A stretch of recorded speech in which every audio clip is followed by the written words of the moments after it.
mobilize investors, public, private, and philanthropic, engage allies, focus on BIPOC solidarity and collaboration, and ensure the right institutions are in place to implement specific initiatives. The moment demands nothing less from each one of us. Our keynotes, guest speakers, fire starters, and interactive workshops will engage us in a discussion today to develop the tools for taking action in 2021 and beyond. Are you ready to think big, be bold, and rise together? Thank you to our sponsors and funders whose support is helping us to build capacity and make this convenient possible. Many thanks to our community partners and conference partners who are participating as thought partners, panelists, moderators, and participants. Our most sincere thanks for your support. We have a super packed agenda for today, so without further ado, it is my pleasure to introduce Dr. Fabián Torres Ardilla from the Mauricio Gastón Institute at UMass for a State of Latinos in Massachusetts presentation. He will be followed by Mary Frances Rivera, President of Mass Budget. Enjoy. Thank you, Rosario, and good morning to everyone. I want to share my screen. Just please let me know you can see it or you cannot see it. Can you all see this? Yep. All right, so thank you again. Thank you to all participants for being here, and also want to thank the organizing committee of the conference, first for the hard work organizing this, second for the honor of giving me the opportunity to launch the conference, one of the many guest speakers. As you can imagine, there's no way I'm nervous about that, but please bear with me. So as a reminder, the Gastón Institute was created in about 3 years, a little bit more than 3 years ago. It was an initiative by community organizations across the state because there was a need for a space to understand and follow the progress of the Latino community. Even at that moment, it was clear that the Latino community was going to play an important role in our state. And so what we do is we provide policymakers, community-based organizations, and the community itself with reports and data and studies about the development of the Latino community. So what I'm gonna do now is present to you a few data points connected to some of our work. Unfortunately, I won't have enough time to go deeper on all of them, but definitely I will invite you to go to our website where you can find many of these data points extended, and you're going to see a series of reports that we haven't published in the past years. So I'm going to begin with our strength, which is the richness and the origins and ancestries of the Latino community. This is what makes so different the Latino community in Massachusetts with respect to other communities and other Latino communities across the state and in other states.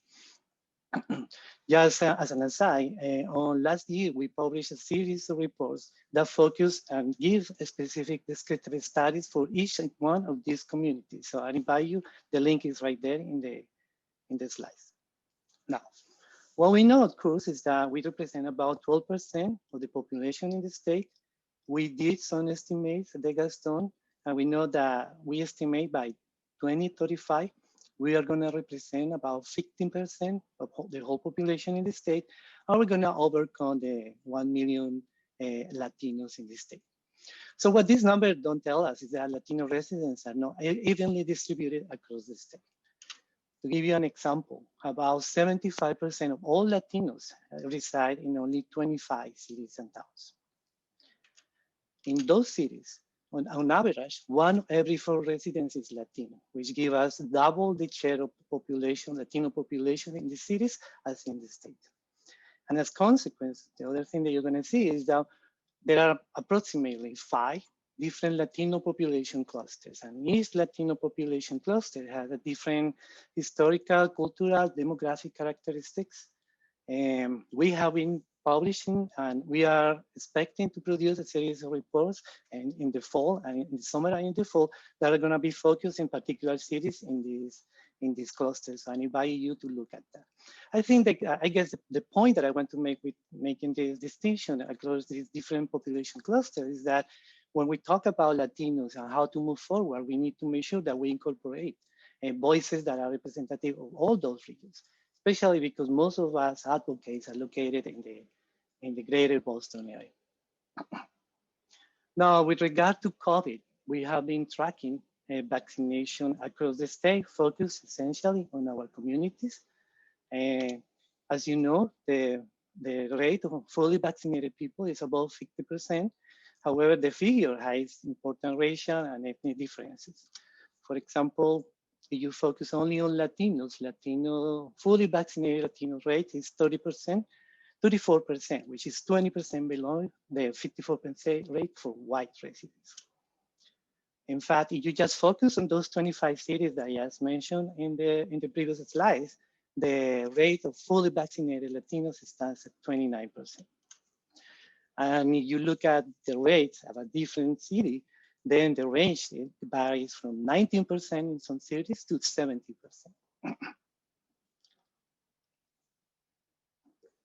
Continuing with COVID, we see, as Rosario was mentioning, the lingering effect of COVID with that peak of unemployment more or less a year ago.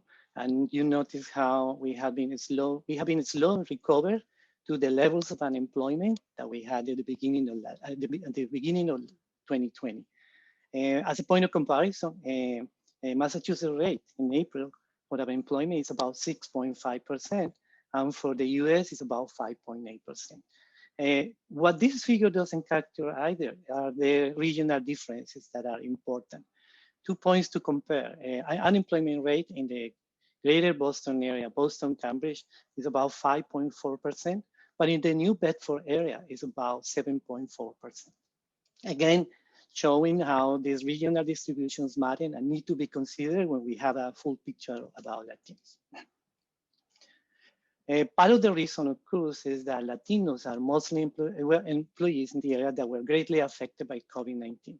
And in fact, about 2/3 of all Latinos work in areas that in occupations that couldn't be done online. And I think that's one of the reasons, particularly this could be one of the reasons why unemployment has been so hard to go back to the low levels that we have. By the way, this plot only refers to full-time Latinos. It doesn't take into account part-time Latinos, but as you can guess, probably the problem for part-time Latinos employees is probably going to be more acute. Now I want to move to longer trends, in particular the proportion of households that is owner-occupied, the home ownership trends. As you can see, Latinos have the lowest rates of home ownership across all different racial and ethnic groups. And there have been some improvement, about 6 percentage points from 23 to 29%, but it's definitely not enough to reduce the gaps. Now, what I want you to do with this is to contrast with some Latino veterans, for example. This is two things I want you to take away from this. The fact that Latino veterans had higher home ownership rates than non-veterans. In fact, it's double. But not only that, the gap between Latinos and non-Latinos is half the gap that for veterans than for non-veterans, which I think points out to something that Rosario was mentioning. It's not something about Latinos, it's about the policies. What are the kind of policies that are supporting or not the home ownership for Latinos? In connection to this, you have housing cost burden for Latinos still being one of the highest along African American. Remember that housing cost burden refers to a measure of what is the percentage of income that is spent on housing. And housing here means either paying rent or paying a mortgage. And you combine this with the previous graph, well, most of this house burden is related to Latinos who are paying rent, but it's not only that. So now I want to move to 3 data points in relation to 2 future releases, 2 reports that we are working on. one on children in Massachusetts and the other on Latino elders. For Latino children, we find this outstanding to me statistics how children from 0 to 18 years old, the rates of poverty are more than 3 times higher than for non-Latinos. For the last academic year for which we have data, we had Latinos, dropout rates for Latinos is more than twice than for non-Latinos. I'm comparing here to English learners in particular, because, maybe let me clarify. Not all Latinos are English learners, but a large percentage of English learners are Latinos. So the figure of English learners obscures the fact that many of them are Latinos as well. And so maybe for Latino English learners, dropout rates can be higher. That's something to consider. Now for Latino elders, this is a project, a series of reports and a project that we are conducting with the Gerontology Institute at UMass Boston, looking at service providers for Latinos older than 50. And so we have gathered some statistics about Latino elders and some of the challenges that they face. One of them is definitely the fact that our poverty rates are higher than for the other racial and ethnic groups. In addition to that, Latinos over 60 report fair or poor health, so somehow showing that there are some health challenges that need to be addressed. And in addition to that, one of the things that we're trying to do is trying to understand this and trying to see how this varies regionally and across the different groups, the different nationalities and ancestors that you saw in the beginning. Now, I would like to finish on a positive note, which is what happened in the 2020 presidential election, in which we have a large number of Latino voters, about 51 of all Latino citizens. We increased the number of Latino voters by 28.2%. We became the second largest voting group. And also there is indication there's a lot of room for growth for the Latino vote. It's about 60% of all registered Latino votes actually vote. So indicating that there is a need for more advocacy and trying to capture and get all this energy in the upcoming local elections. So this is it. Thank you very much for your attention. And now I'm sending this back to Rosario. Thank you, Fabian. I'm gonna open it up for Mary Frances. Welcome.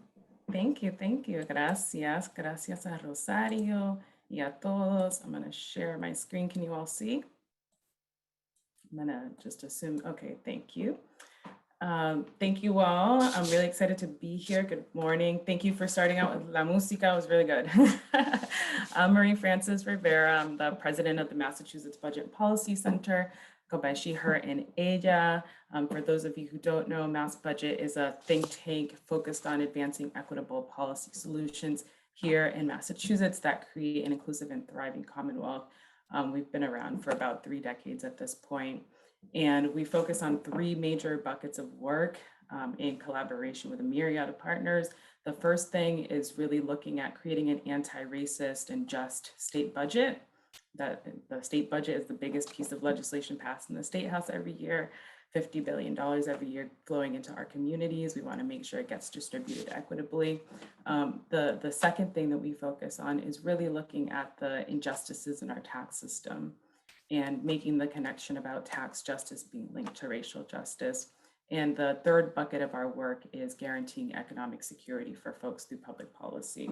So I'm going to spend the next few minutes focusing just on federal relief, because this is something that is on the top of people's minds. It's being discussed in the globe, and want to spend just 5 minutes giving a very, very high level primer of a couple of things. So number one, when we're thinking about all of the federal funds that have been flowing into Massachusetts, how much money are we talking about here? Where is it going? Who controls it? And how can we have a say in equitable distribution? And I know that folks are wanting to do advocacy around a lot of these funds, so I'll do my best to explain a little bit of the landscape to activate our Latinx power so we can get out there and advocate for these funds. So there have been actually 6 main focus. The top half of the slide is about the first 5 that have come into Massachusetts. That includes the CARES Act, which is one of the biggest ones. So how much money are we talking about? We're talking about $32 billion that has been flowing to state agencies, community-based programs, community health centers. Some money has flowed directly to institutions of higher ed, both public and private. Some of that money has gone directly to cities and towns, but it's a large infusion in not a very big amount of time. It's been a little bit over a year, but $32 billion that has flowed from the first 5 COVID bills and the FEMA funding. The other bucket of money is the money that has essentially $40 billion that has gone straight into our pockets, either through the stimulus payments that you all may have gotten, through unemployment insurance that it's really helped to buoy the economy, and through supports for businesses and nonprofits, including the PPP loans that many of us have gotten. So that's a lot of the money that has already flowed in. The topic of conversation now is the latest bill, one of the topics of conversation, the American Rescue Plan. And the American Rescue Plan is another $20 billion that's going to be flowing into our communities. And again, it's very complex, but I'm going to hone in on the piece that we have the most power over advocating around, that's the most flexible. So in the American Rescue Plan, there's more stimulus money that's flowing directly to us. There's also state fiscal recovery funds. That's the $5.3 billion that you may have been hearing about in the news. This is very flexible, and I'll go into some of the details. There's also about $3 billion that's flowing into our local communities. So this is just a clip from a Globe article recently. So there's been a debate back and forth about these 5 billion state level, very flexible funds and who gets to control them. And it's still up for debate, the legislature and the governor sort of figuring out and vying for who has control. And what I want to say is that we also have control over this money. So we all know, what can we use this money for, this $5.3 billion and some of the local funds? It's extremely flexible. We could use it for public health expenditures. We could use it to address negative economic impacts, which is basically what we've been seeing happening over the last year and more. To replace any lost revenue, we could use it for premium pay for essential workers, water, sewer, broadband infrastructure. It's extremely, extremely flexible. And one thing to note is that the US Treasury guidance that recently came out on this says that community engagement and input around these funds are encouraged. So it is encouraged that community folks like us, Latinos, Black folks around the state, really engage in a process of stating what the needs are in our communities. There's no mention of citizenship. So in some of the previous pieces of legislation, they barred states from using money to support undocumented folks. It's not mentioned in the guidance here. And also it does explicitly say that we need to use this money to address the disparities that Fabian was mentioning, right? And we know that the disparities, and at least the way that COVID has played out, that cities like Chelsea, Everett, Methuen, many of the cities around our state that have large Latinx populations have been hit the hardest. And here I have, some of the cities which have been hit the hardest, and some of the allocations of some of the local dollars that they've received through the American Rescue Plan. And I know that you have, probably seen the news about Chelsea, and that the city of Chelsea, we all know, has been hit extremely hard, and received a lower allocation of some of the local funding that was directly going to Chelsea. One thing that I'll say about this, just to clarify, is that the formulas that are used to distribute funding to cities and towns have inequities built into them. And so one of the reasons why Chelsea, among others, received lower allocations of funds is because they're a smaller city, because of problems with census counts, things of that nature. So, that's all to say that we have to keep aware of and track these funds so that we can make sure that we're getting our equitable distributions in the places that we know need most support.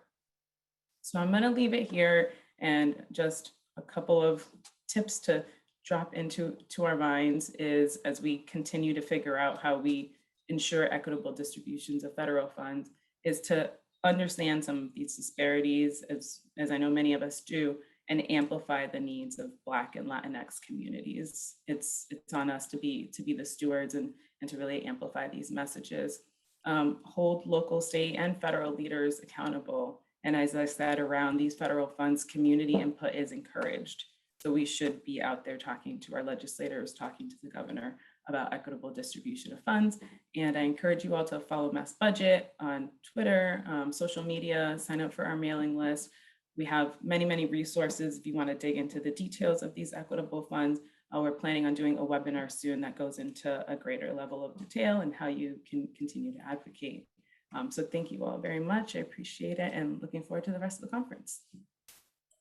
Thank you again, Marie Frances. Let me just take this out. There we go. Marie Frances, thank you so much once again, and Dr. Torres Ardilla for that important information, including those eye-opening statistics that you were showing us there regarding the Latino community, and obviously when it comes to the economy, home ownership, et cetera. Just thank you for all of that important information. We are going to transition now to a more artistic side right now. I want to introduce you to Michelle La Poetica, who has a wonderful performance and demonstration for us. Michelle, take it away. Hello, great rising. Buenos días a todos. I hope everybody's off to a great morning. Thank you to the DJ for spinning some awesome tunes that brought us all back, I'm sure. So without further ado, I think a proper poem. When creative souls meet, they don't collide. No chocan, bailan, they dance. Posible oportunidades graduate to achievable possibilities, no longer left to chance. Strength takes over where once weakness thrived. And for once in a long time, en mucho tiempo, you rise from death and feel alive. Bravery and courage chase away fear and doubt when you realize, te das cuenta, that a whole lot of people can feel what you're about. And as they nod to your similes, sigh to your metaphors, and lose their breath to your poetry, you realize, damn, I'm a poet. Y toda esa gente, all of those people are feeling me. Mi imaginación, my creations, my words can change lives and open the eyes to the soul, forever allowing you to see the magic in your gift. One after another spirit that you lift with nothing else but your soul's voice on paper, gracing past lips, turning into sound waves of passion and emotion, profundamente sembrando la inspiración for you to think big, be bold, rise together, feel something, experience life, baby, and talk about it, write about it. Let your truths forever be told through your voice of your soul, tu talento, tu lápiz y tu libreta. Abre tus alas and may the wind beneath them be forever your goal. Never stop or worry about being good, bad, or getting criticized.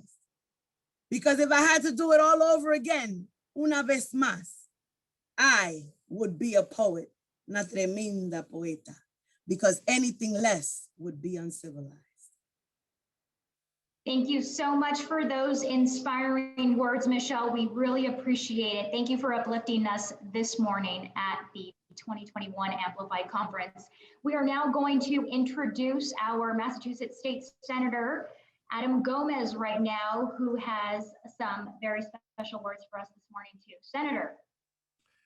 Thank you so much. My name is Adam Gomez, State Senator from the Hampden District, the great city of Springfield, where we are a Latino majority city.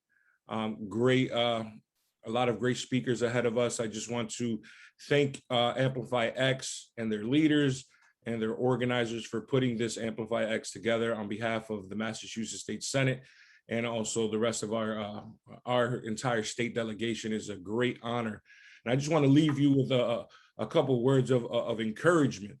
And some of these hashtags that we were going around and marketing this great event, they told us about being bold.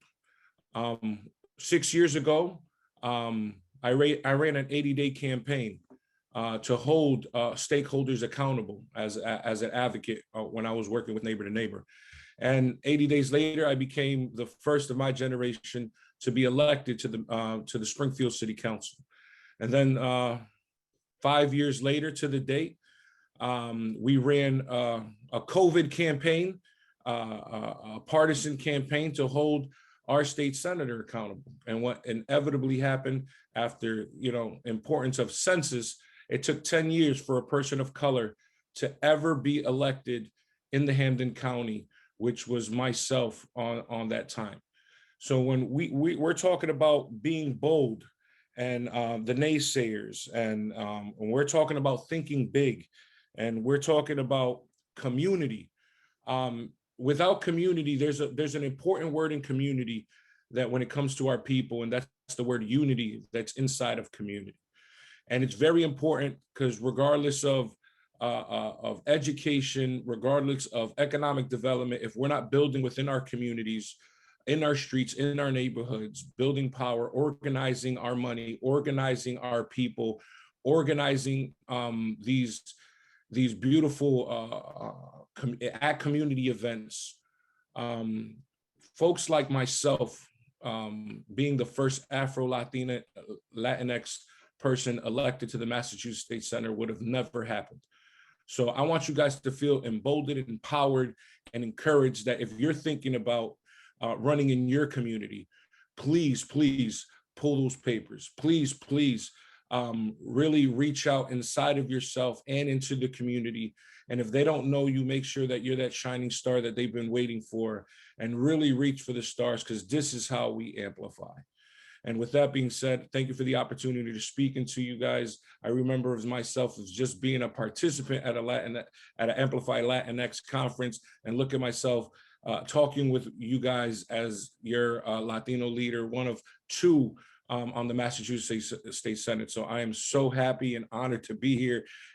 I'm overwhelmed with emotion, but I want to introduce our next Q&A. And it's, I'm going to introduce Rosa Rodriguez Williams from the Museum of Fine Arts, Boston, to lead and curate a conversation with the author of Finding Latinx and a host of Vice News. Take it away, Rosa. Thank you so much. Stay blessed. And I'll see you guys soon. Oh, thank you, Senator, for your words. I mean, fabulous. I'm inspired, and I'm always inspired being around mi gente. So it's my pleasure and my honor to be here. I am Rosa Rodriguez Williams. I use she, her, ella pronouns. I am the Senior Director of Belonging and Inclusion here at the Museum of Fine Arts, Boston. And it is my pleasure to introduce to you author of Finding Latinx, In Search of the Voices, Redefining Latino Identity, and host and correspondent of Vice News, Paola Ramos. Hi, Thank Rosa. you, Paola, for being here. I'm Good so morning. honored. Good morning. I have to tell you, I am in a random place in Northern California, very close to the Yurok Nation. So I am apologies for wherever I am. But thank you. I'm so excited to be here with you. Well, I'm so grateful and really honored to have this conversation with you. Are you ready? I'm ready. All right, so it. let's get started. So as I mentioned, you are the author of Finding Latinx. And so you suggest that the term lends itself to collective belonging. Where does the term Latinx come from? And what does the term Latinx mean to you?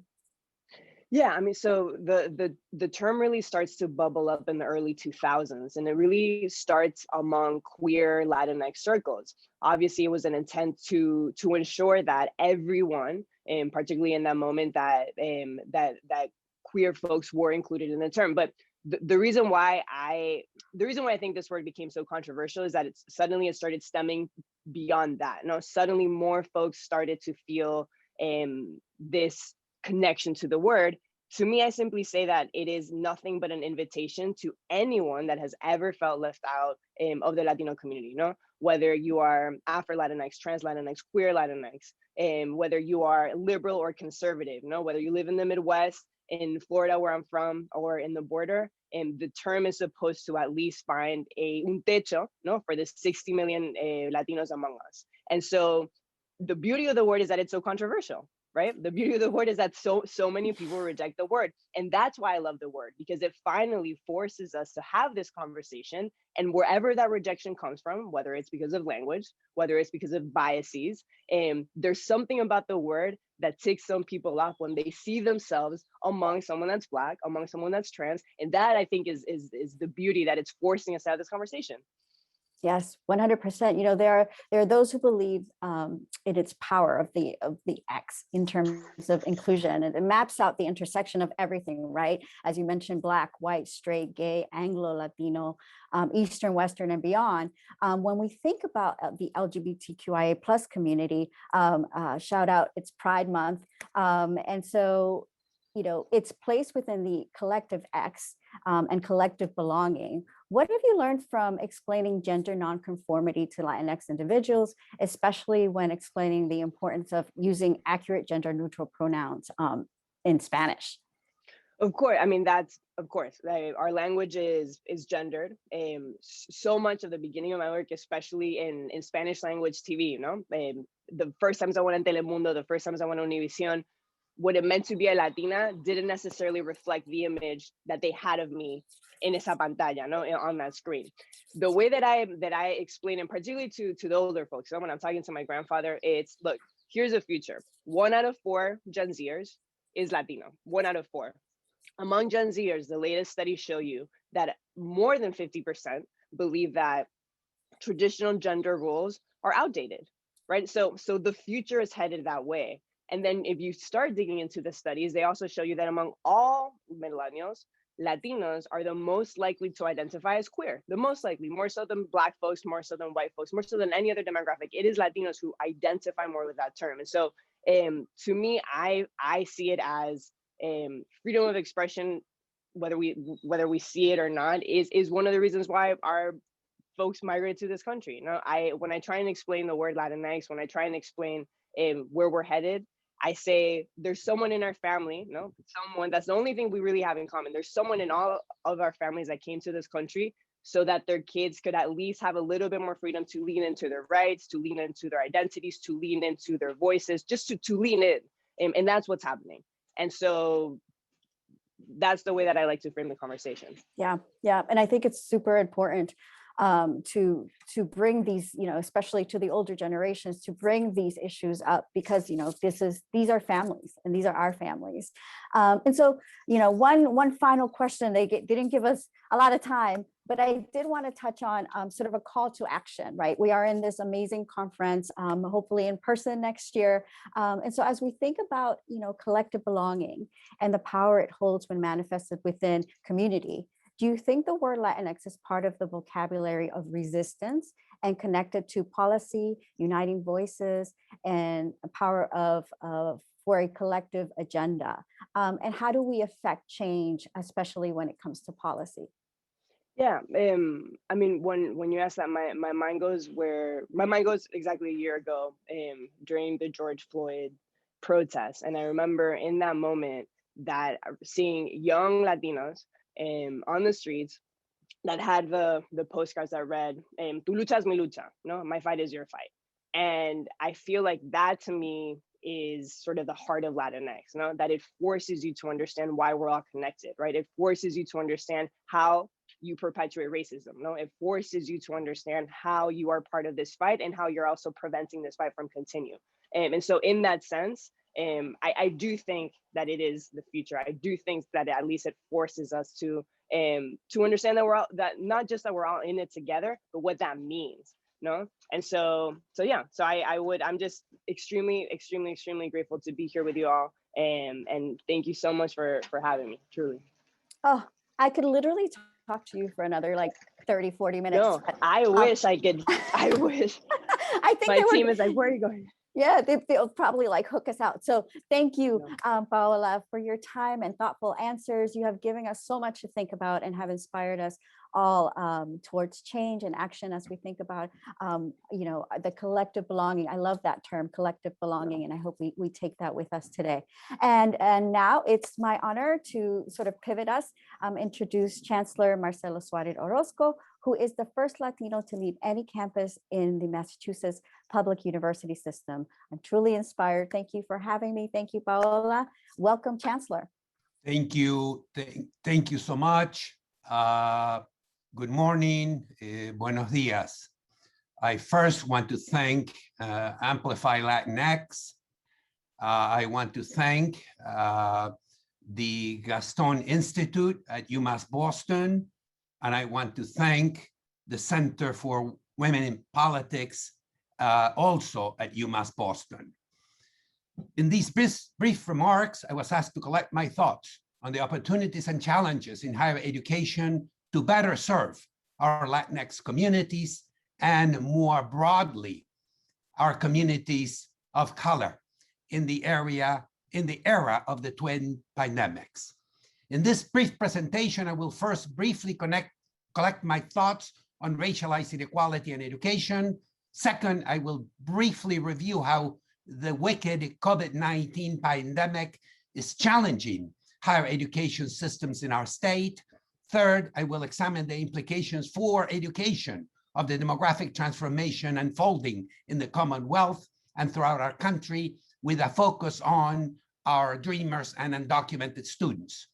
And finally, I hope if there is time for Q&A, we can turn to what research institutions can do better to achieve the transformative change we seek. Writing on the ruins at the end of World War II, Loris Malaguzzi, the eminent pedagogista, came to see education as a project of nostalgia. A nostalgia not for the ruin of past fascism had bequeathed, but a nostalgia for the future. He wrote, "We should think that we have more need of being nostalgic, not so much about the past, but more nostalgic about the future. The young people expect us in the future where our nostalgia now sees them," end of quote. A nostalgia for the future in the ruins of the two pandemics sees the work of education as cultivating the signs of healthy, flourishing, and engaged citizens. In the Platonic tradition, education endeavors to nurture that which is true, logic and science, that which is good, ethics and justice, and that which is beautiful, aesthetics. Creating a more inclusive, humane, just, and sustainable world is higher education's numero uno challenge. The invasion of racialized inequality into every domain of economy and society, I claim, has emerged as a defining threat to the practice of democratic citizenship. Racialized systemic inequality remains education's implacable foe. In the words of the eminent Latin American cognitive neuroscientist, Sebastián Lipina, quote, "Different poverty indicators are associated with lower performances in several stages during human development. Psychological and neural evidence generated in recent years suggests the need to review interpretations of these associations in the sense of deficit and to consider the occurrence of adaptive processes instead," end of quote. Our schools today are more unequal and more segregated. And the Latinx communities are now the most segregated students in American education. And the wicked pandemic of COVID-19 is dramatically intensifying pre-existing inequalities. This challenge is unfolding in our country in the context of an extraordinary demographic transformation, beautifully outlined by our colleague, Dr. Fabian. As our country is now facing the most diverse cohort of Latinx youngsters, Boricuas, Quisqueyanos, Cuban Americans, Mexican Americans, Centro y Sudamericanos, Caribeños, now making its way through our education system. The children of Latino immigrants are among the fastest growing sector of the child population in the Commonwealth. This is part of a national trend. In the US today, over a quarter of all school-age children are the children of immigrants, and 33% of young adults between ages 18 and 32 have an immigrant parent. In both cases, Latinx youngers lead the way.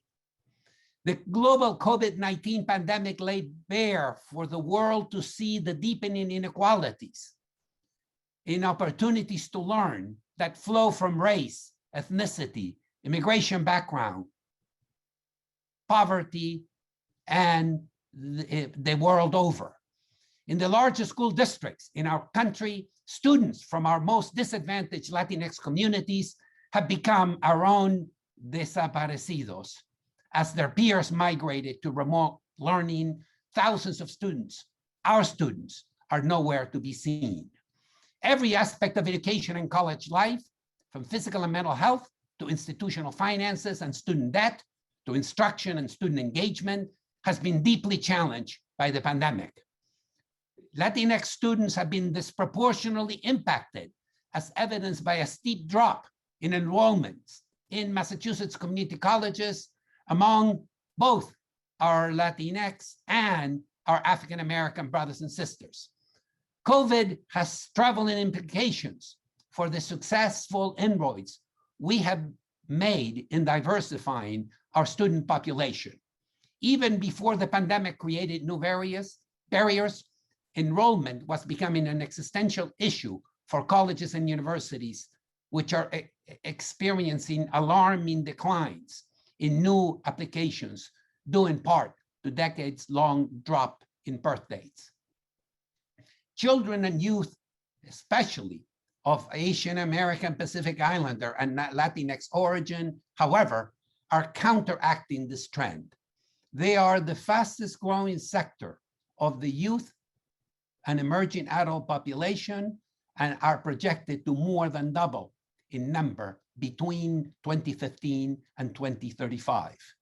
A new study by the Migration Policy Institute show that these young people have been rapidly fueling the growth of college population, accounting for 28% of all college students.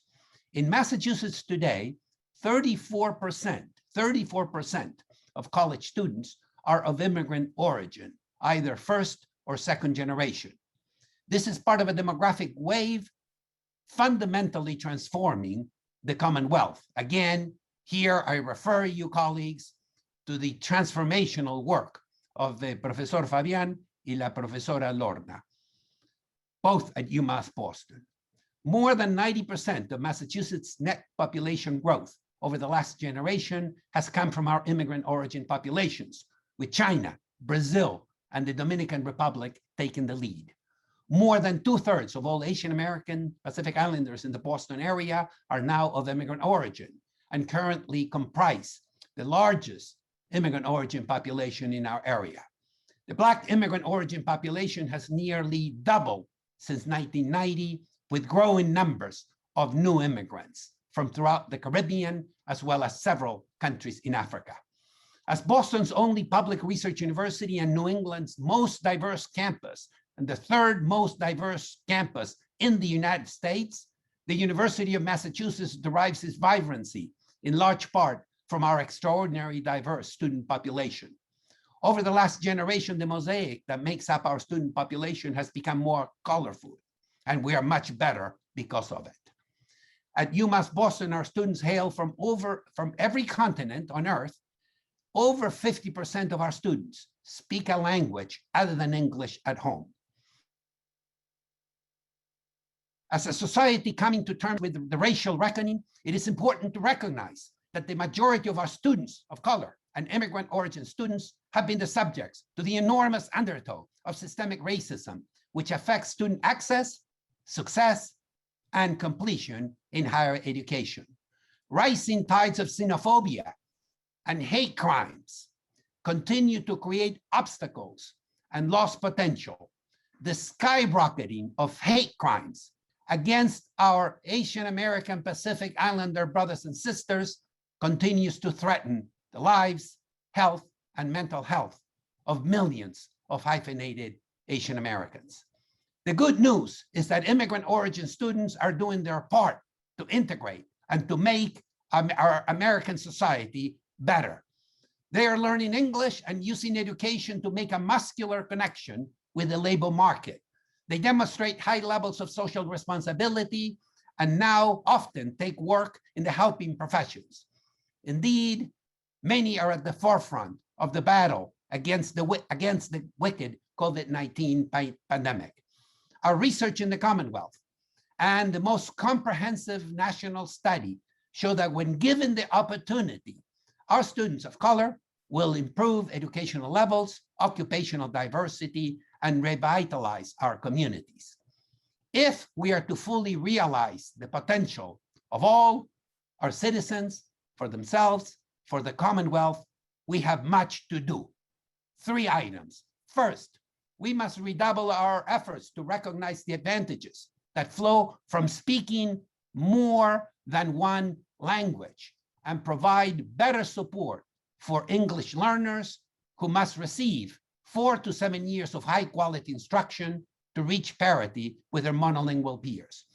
The rewards we reap from what la doctora Patricia Gándara and her colleagues have called the bilingual advantage are enormous.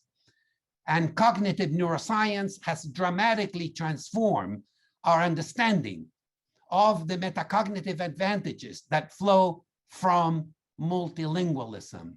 New neuroimaging data have mapped differences in the executive function of the central nervous system, the jewel in our neocortex's crown. And if I can speak Hollywood for 1 second here, the Oscar goes to bilinguals. Second, we need to do a better job helping our students navigate the currents and undertow they experience as they move from high school to higher education.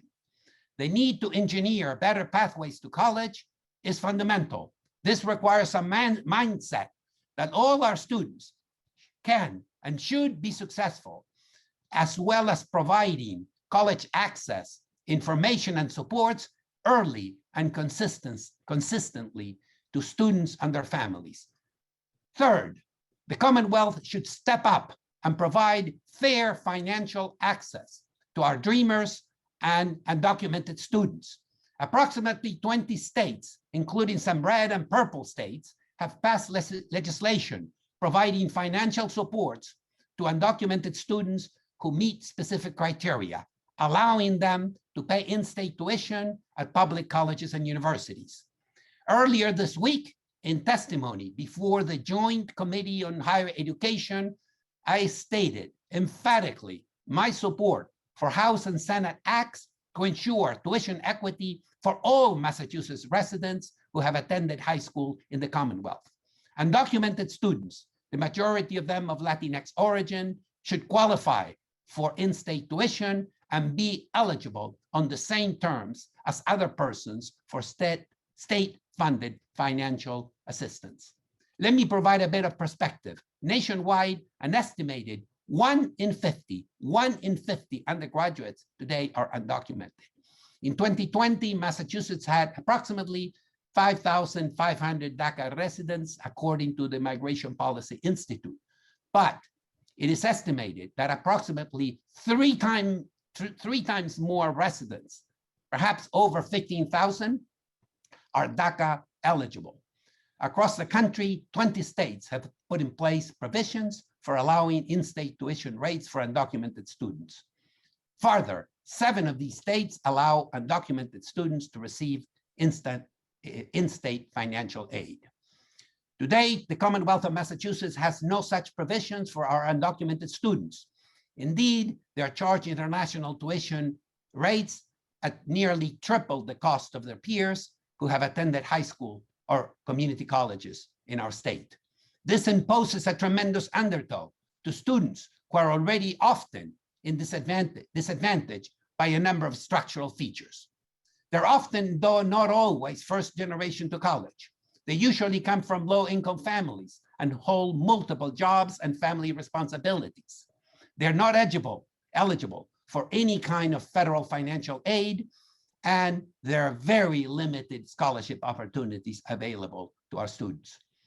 As such, to pursue higher education requires long working hours simply to pay tuition and basic living costs.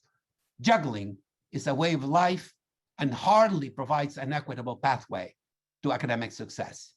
The youth covered by House Bill 1352, Senate Bill 1823 share a number of defining characteristics. First, they came to our country at a young age and through no volition of their own. These youngsters grew up in American society and have been socialized as Americans. Most will have received some or all of the K-12 education in American schools here in the Commonwealth.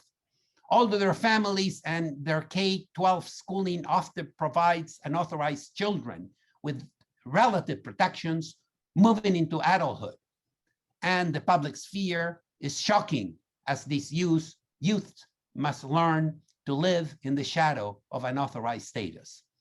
While they might have been under the illusion that they would have similar access to the opportunity structure as their authorized peers, they are now confronted with extremely limited opportunity pathways. In sum, the negative consequences of unauthorized status, including limited access to service, financial supports, and economic opportunities, have long-term and tangible developmental effects on the lives of our youth. These students have come through our education system and have worked hard to move on to college. They value education and offer untold potential to the future of our Commonwealth. An act that affords them some of the financial relief in opportunity for tuition equity with their peers will go a long way to eliminating some of the negative consequences of our unauthorized immigrant students face day in and day out. While only comprehensive immigration reform can address the entire range of concerns our immigrant students face, with this act, the Commonwealth would take a first step in the right direction. A college education does many things. It provides economic opportunity and upward mobility. It teaches students how to coexist. Una palabra en español, convivencia, while respecting and articulating, celebrating human differences. It readies young adults for democratic citizenship, which is at the core of our republic, and as we have seen in recent months, can never, ever be taken for granted. In helping our Latinx students thrive, we will not only ensure their flourishing, but also that of the Commonwealth. As their share of the population continues to grow, their success is everyone's success. By doing better by them, higher education systems throughout the Commonwealth and all it touches will be better for it. If all families are happy the same way as in Tolstoy's eternal first line in Anna Karenina, the pathway to the Commonwealth's happiness will depend in no small measure to the happiness of our youthful, vibrant, llena de ganas, llena de gusto, llena de vida Latinx communities. Muchas, muchas gracias. And we are going to get to Glenda Colon Busher, who has some amazing things to say, some background. We have Latinx principal for Lynn Public School and newly graduated Lynn High School student, Carlos Prudencio. We are going to move along with Glenda first and foremost. Good morning, Glenda. Good morning. Thank you so much for having me here. Thank you for the great words, Chancellor Marcelo. I really, really appreciate anytime we can discuss education for our Black and Brown students. So today, you know, I'm honored to be here, and I want to take a moment to share a small story and memory from my life. And the reason that I'm doing this is because, you know, often we don't realize the impact that moments have on our being and on who we are, right? And so it's those moments that we really have to be aware of, because they can really have large influence and impact on our Black and Brown students. So this is a moment from 16 years ago when I was just starting off as an educator. You know, I was very excited. I was a teacher for sheltered English immersion. And so most, all of my students were Latino students and students with disabilities. And so I noticed that I, as an educator, was struggling to support them to the best of their possible ability and the best of my ability in English language arts. And so I realized that part of that deficit could have been my own, because I was an English language learner myself, right? And so literacy is something that I struggled with my entire life. And most of the time I told myself I just wasn't good enough at literacy, right? So I happened to be at a wonderful school, and I was given the privilege one year of having a coach. So one day I decided that I was going to go into the meeting and share this struggle that I had been having. So I walked in, I spoke to my coach, the rest of my team was there, and let's just say the coach's name is Jill. So I said, Jill, I want to let you know that, you know, I am really struggling to teach this particular way to students. I'm not sure how to do small group instruction to my students. Would you mind modeling and sharing that with me? And so this is, you know, a really pivotal moment. She looked at me and said, you don't know how to do small group instruction? And so that moment for me was, you know, it was devastating. It was a moment where I was being really vulnerable. I was opening, I was sharing my needs. I was really advocating for myself in that moment. And, you know, there was a lot of things that I could have done with that moment, right? So I walked away and I reflected. And I have to say that reflection actually has impacted me so much over the years. And again, we don't notice and recognize what small moments actually do for us. That day, thank God, I heard somebody mention about community. That day, I went to one of my community members and discussed what had happened. And she, you know, encouraged me to reflect, to keep thinking about that moment. And we both reflected on it. But I have to tell you, never again did Jill ever talk or model or share or think about or discuss my need for wanting to instruct students in small group instruction. And so that actually, that silence told me a lot. That silence told me that this is a woman who was in leadership position, in a position of power, who got to that place without actually having the right tools. And it wasn't actually about me at all. It was about the fact that she was in a position that she felt she needed to hold on to and did not feel vulnerable enough to actually share and share that she didn't have that tool in order to share it with me.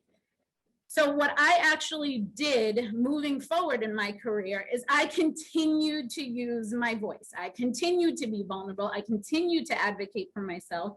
And I have to say, I do feel like I am a pretty good damn instructor in literacy. I just want to let you know at this moment. But I wanted to share this story because knowledge is power, right? And so that moment right there, it could have actually changed a lot for me. I could have made a decision in that moment, never again to be vulnerable, never again to share my weaknesses, never again to share my story. And so I really wanted to make sure to discuss this with all of you because, you know, our stories, our need to share what our needs are, our desires, our rights, all of those things are extremely important and have very, very large impacts for Black and Brown students.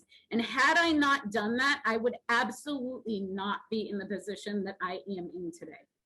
So thank you very much to all of you. Buenos dias a todos. Hello, everyone.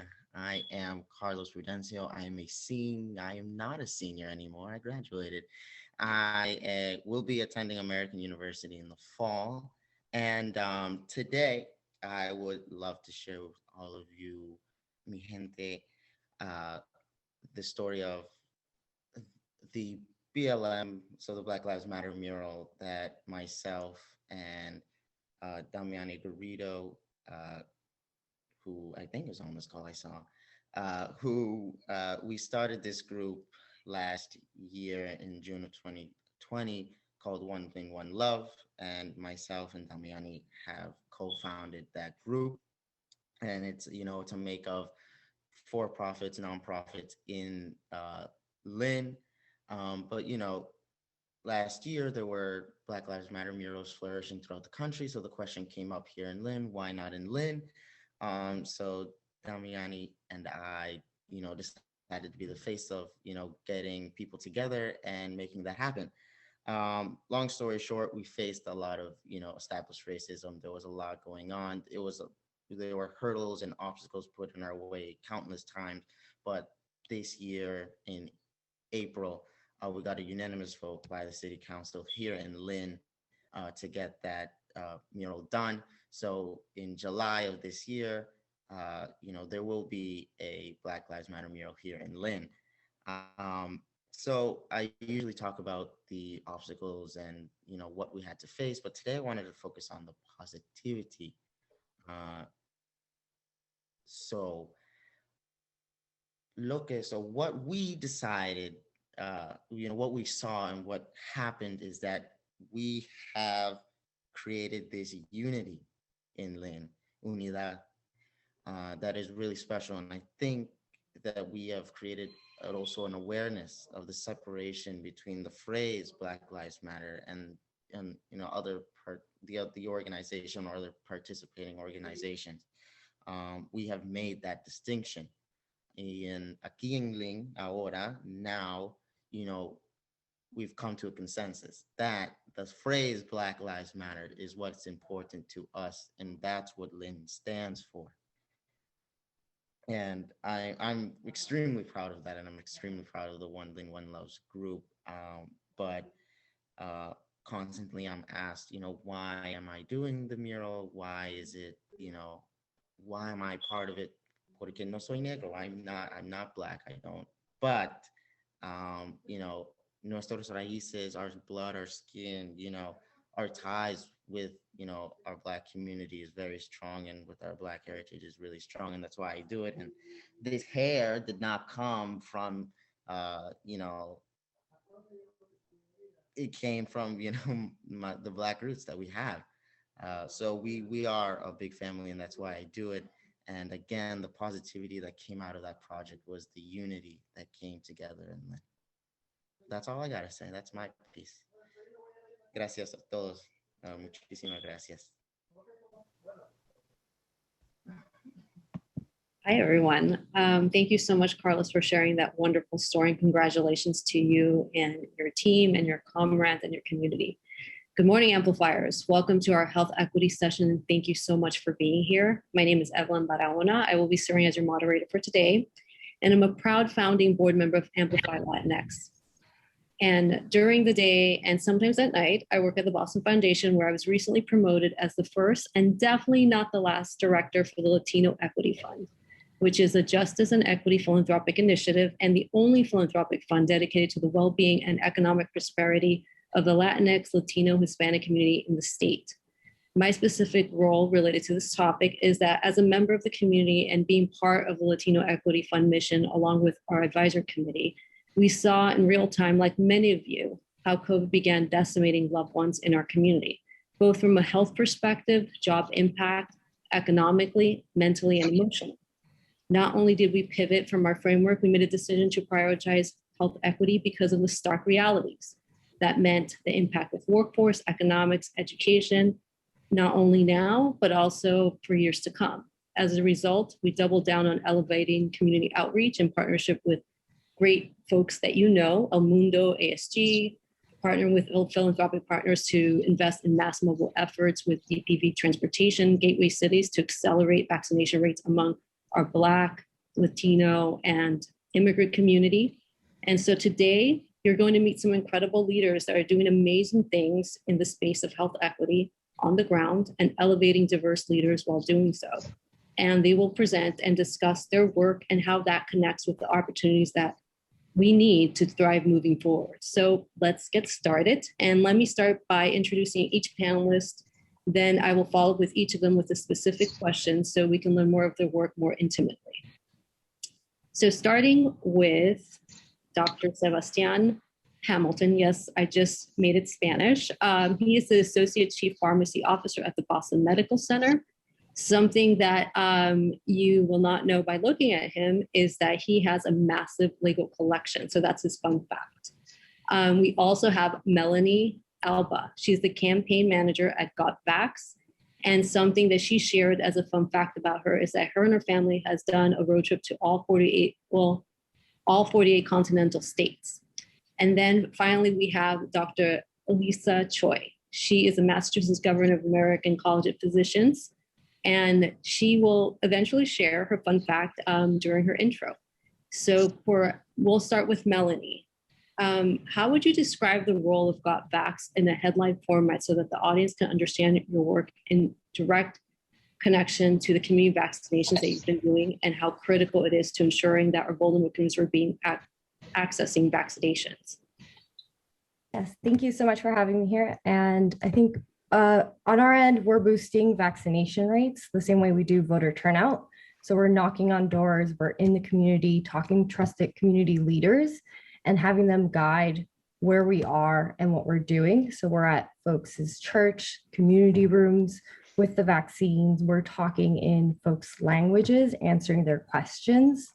And we're making sure that we're making the spaces comfortable and welcoming to folks as possible. So in some communities, that's making sure we're not checking IDs so that undocumented folks can walk in and feel safe. In other communities, we're answering questions that are hard and we're validating people's fears and concerns. And in every step of the way, just the goal is to get folks vaccinated and give them the agency to make decisions. And can you share with us just some data points? Because I know that there was an impetus as to why Got Vax was created that started with civic engagement based on the original umbrella organization that you guys are part of. Can you give the audience a little bit, just a snapshot overview of sort of the motivation and then the types of rates that you guys have done and which communities? Yeah, so we know that before even any numbers came out, right? We knew inequities were going to happen in this rollout. So we started to see them. There were lower vaccination rates among Latino and Black communities. And still there are lower vaccination rates than there are in the white communities. We know that COVID impacted places like Chelsea, East Boston, Roxbury more than other communities, and folks from those communities were dying at higher rates. The doctor who founded this, that was what he saw in his ER. So we wanted to be intentional. There weren't state vaccination sites in Chelsea, in East Boston. So we set up clinics at churches. We went to BHA housing and did folks who were homebound, came up to their apartments, got them vaccinated well before the state had any programs doing that. And to date, we've been able to vaccinate 6,000 folks, 80% of them Black or Latino. Thank you so much. So we're going to switch gears and we're going to go to Sebastián. When people think about the Boston Medical Center, people often think it's a hospital. Can you share the types of community center initiatives that BMC has been involved with so that the audience may not be aware of the intersectionality between the intentional aspects of the mission that creates impacts in the communities you serve? Absolutely, Evelyn. It's just amazing to be here. So I just really want to take a pause and thank you for the opportunity. This is an amazing conference. And Black and brown communities, I'm African American myself growing up in the Bronx. I know for a fact we tethered together. Our communities are same struggles, same challenges, same barriers. And so knowing that Boston Medical Center is just this amazing place, in my opinion, to work, because we've been in the community long before the pandemic, and we identified all the barriers that affect all of our communities. Whether it's with our community health centers, partner with them intentionally to make sure that there's access to healthcare within their very neighborhoods, whether it's sickle cell treatment that's been nationally recognized program, but also research to advance a cure, or whether it's something with our transgender patients who try to transition, we try to provide them with that level of support and make sure that they have everything they need to make sure they can make a seamless transition to whichever way they really want to wind up and live their life. Homelessness, which is something that we're deep in, making sure we provide programs, and housing insecurity. So we partner with STEM and some other outside organizations. Substance use disorder, which has ravaged our communities. So we want to make sure that patients who don't feel stigmatized can come and seek care and treatment, and understand that no matter who they are, there are no barriers for them getting clean if that is choosing what they want to do. Food insecurity, we have our own food bank with a rooftop garden that's been nationally recognized and really try to get us to carbon neutral. But more importantly, we use those fruits and vegetables and use it in my kitchen. And we also have a chef kitchen that if someone wants to come and learn how to cook nutritious meals, they can do that pretty much unfettered and make sure they get all the information they need. And of course, the medical care here we provide, in my opinion, is one of the best in the region. We're a safety net hospital. We service the most challenging patients because they're not just sick with one condition, they're sick with multiple social barriers. And social determinants of health and health equity is a space that we try to live every single day.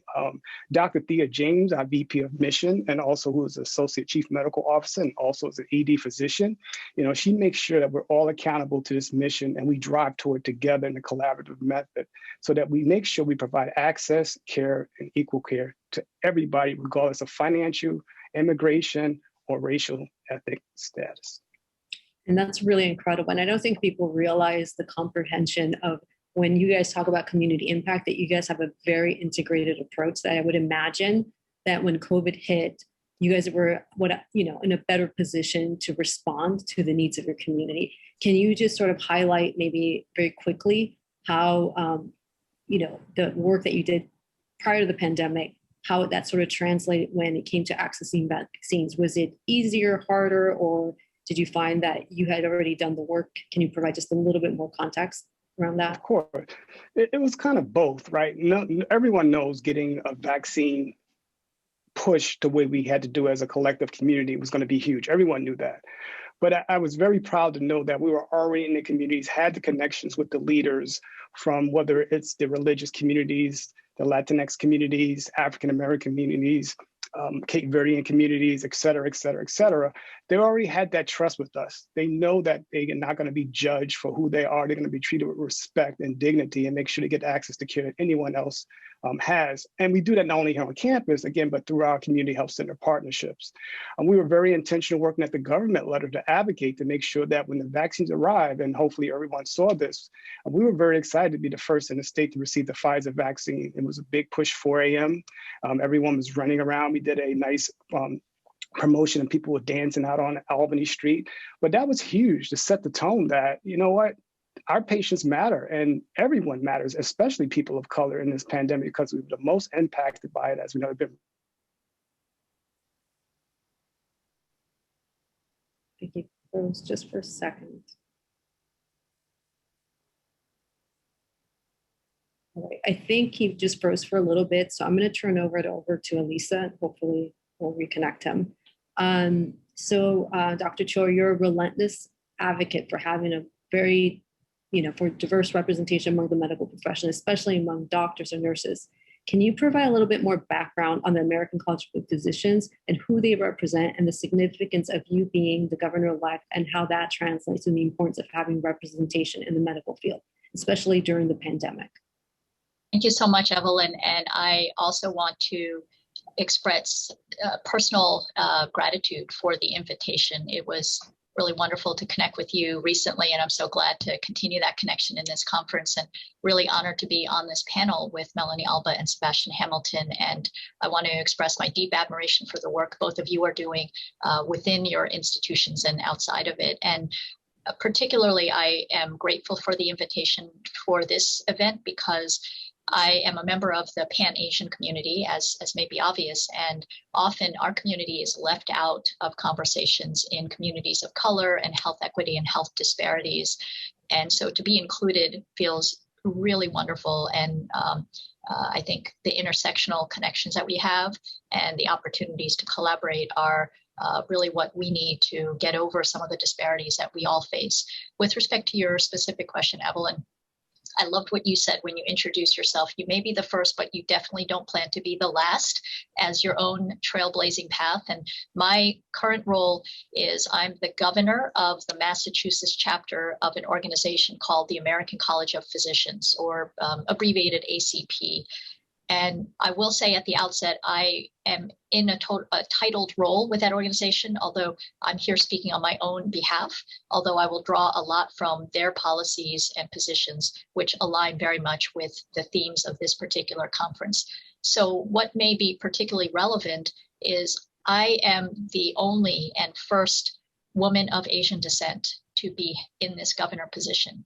And I didn't know that at the time that I was put on the nomination ballot. And it struck me after the fact that not only was I the first woman, and we're talking about Massachusetts where there are so many talented physicians. So without in any way diminishing what I did to get into that position, it was really luck, timing, serendipity that I ended up in this position, because there were so many qualified, even more qualified women physicians and women physicians of color, and specifically women physicians of Asian descent that could have been in this position. So when I recognized that I was a first, I have been committed in really a, as Evelyn described, a relentless way, that is going to be at least one element of a legacy I leave in our chapter when I finish my tenure in 2022, and it's a 4-year term.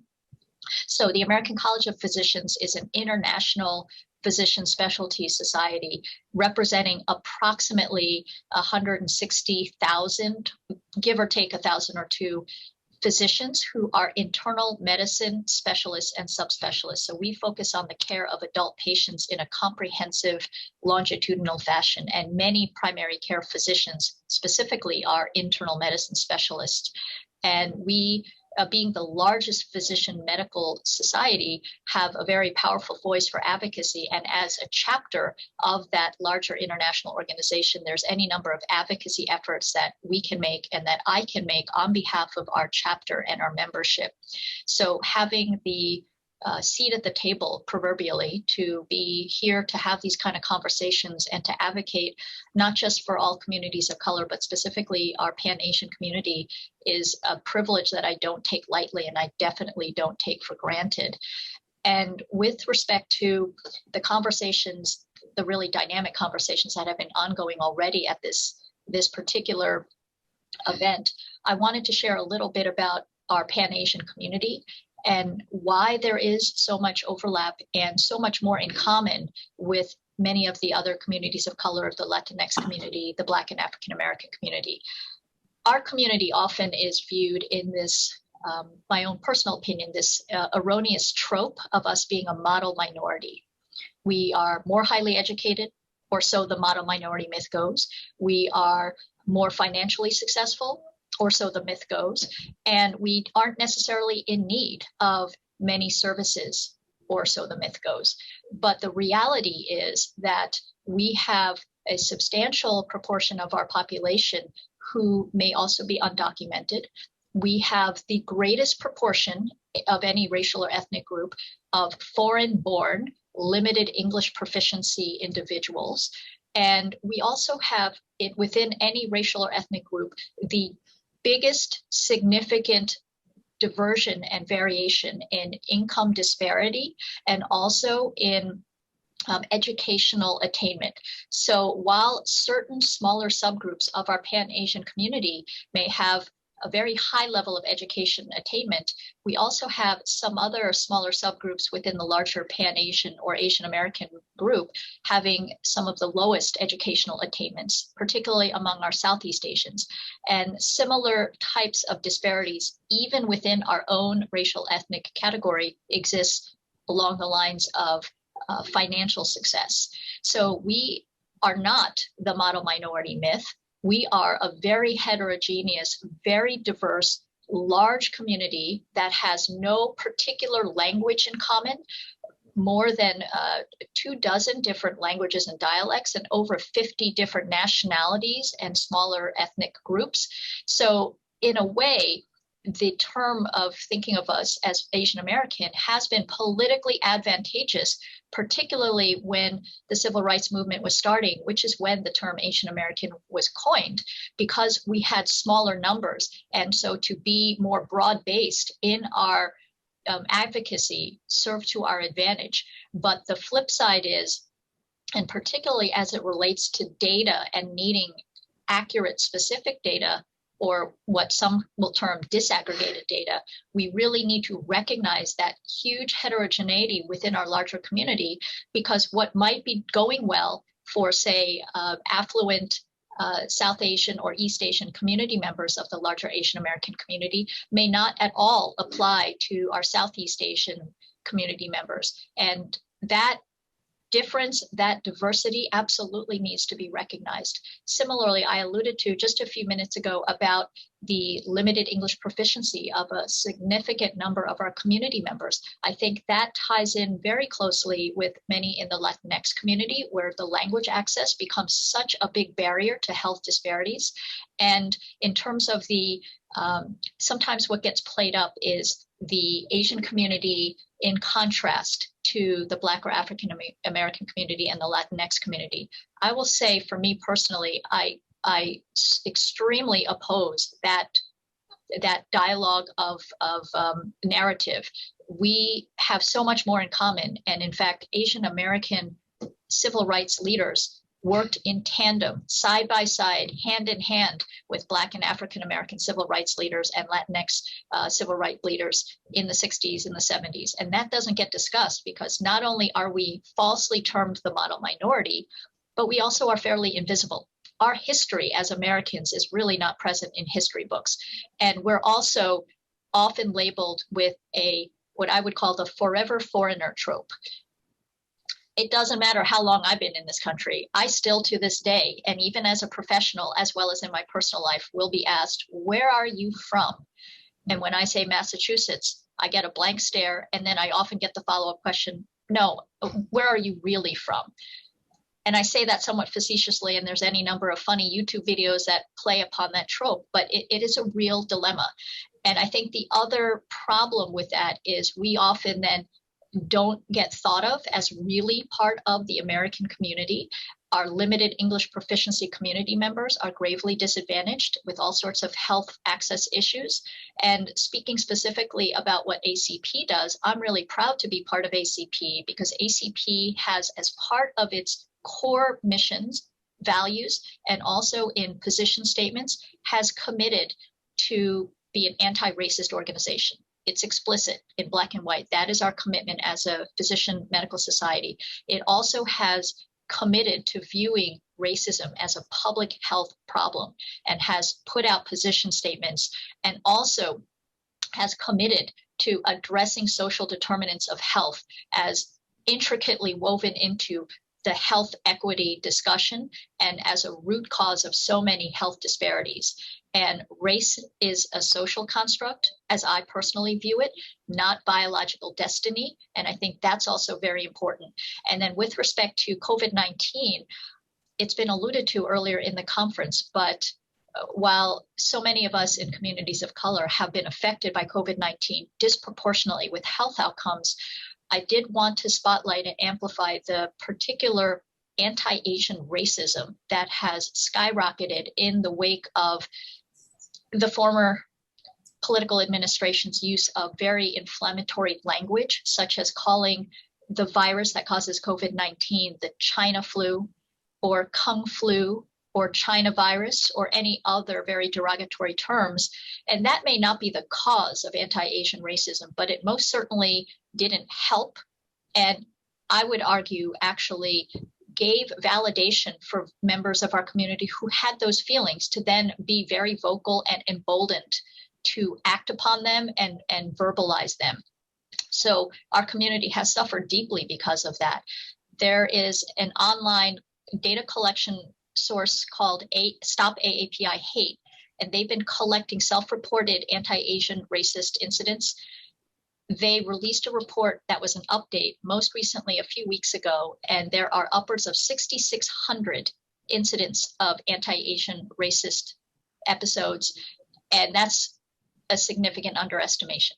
I think any of us in our Pan-Asian community know that that is an underestimation, because older Asian Americans, limited English proficiency Asian Americans, undocumented Asians are not going to feel comfortable reporting this. So rough estimate, maybe double, maybe even triple that of what was actually documented. So we are in a very unique way being targeted because of the inflammatory, racially tinged language and the way that SARS coronavirus 2 was racialized even before it was identified as SARS-CoV-2. So that all has had unique implications for our community. But what I'm really grateful about with the invitation to speak here today with all of you is I think that our community has had our awakening because of how we've been targeted with COVID-19, and particularly with the younger generation, which I think gives me hope for the future. The younger Asian Americans have recognized that we can't be siloed in our advocacy. We have to link up with the Latinx community, the Black and African American community. I think that there was a huge outpouring of support, despite what the mass media likes to do to leverage our communities against each other when George Floyd was murdered. Asians and Asian Americans came out in droves and supported it. And I'm really grateful personally that when the Atlanta spa shootings happened, where there were 6 women of Asian descent who were targeted by a white man and shot and murdered, that our other brothers and sisters in the Latinx and Black and African American communities were right there to call out Asian hate. So again, my gratitude for being able to speak at this conference, because I think that we have so much more in common than we have different. And let's make sure we don't let the mass media rule the narrative and pit us against each other. We all have to fight against structural racism and systemic inequalities, and that only will work if we work together, just like our communities did in the origins of the civil rights movement. So with that, I'll close my opening comments. But again, thank you for the opportunity to be here. Wow. I mean, I can speak probably for every box that I see here. That was gems of truths. And I think you just highlighted so many things, but I think this is why we have this platform, because I think oftentimes what we see in the media does not reflect what's happening in our communities. And it's super important that any group that gets targeted, that it doesn't become this thing where it's their problem. Anyone that gets attacked attacks everyone. Because especially with the history that we have in the United States, that a lot of marginalized groups have often felt this history, and the fact that it continues, it is our obligation to call it out and take it down. And I think with the mission of Amplify Latinx, although we focus on the Latinx community, we don't do so in a silo. We understand that anything we do for our community will have a direct impact in the Asian American community, in the Black community, in the immigrant community. So thank you so much, Dr. Choi. Those were really powerful words. I felt it all through my bones. And I think that like every person that's on this panel, I mean, I can't even say enough. I feel like I wish I could do a whole session on you guys, because I know that your work is so critical at this moment in time. But with that said, I want to sort of transition to a second question that's mostly related to looking forward and looking ahead, right? Because in this pain point that we've experienced in the pandemic that hasn't ended, we would be lost, or we would be losing an opportunity if we did not see a purpose in transforming this pain into an intentional purpose. So with that said, I will start with Sebastian. I know that there was a little bit of a technical glitch, and I apologize, that there was, that moment in pause. From where you're sitting, where do you see the opportunity to thrive? And please highlight anything related to systems change, ongoing efforts, advocacy work from where you sit, and just, provide your perspective on that. Absolutely. And we do need to drive deeper in this space. We need to keep this momentum going. We're coming out of the pandemic that really exacerbated what we already knew about certain demographic groups being disenfranchised by healthcare, intentionally, unintentionally. It really doesn't really matter. The point is we need to do more to really build those bridges, those collaborations, that trust that was historically built into our DNA, unfortunately, because of some horrible things that happened in this country. My father coming up out of the South, he used to tell me, stay away from doctors. If you don't have anything, they would put something in you. That kind of stayed with me. And I actually almost had some vaccine hesitancy at the beginning.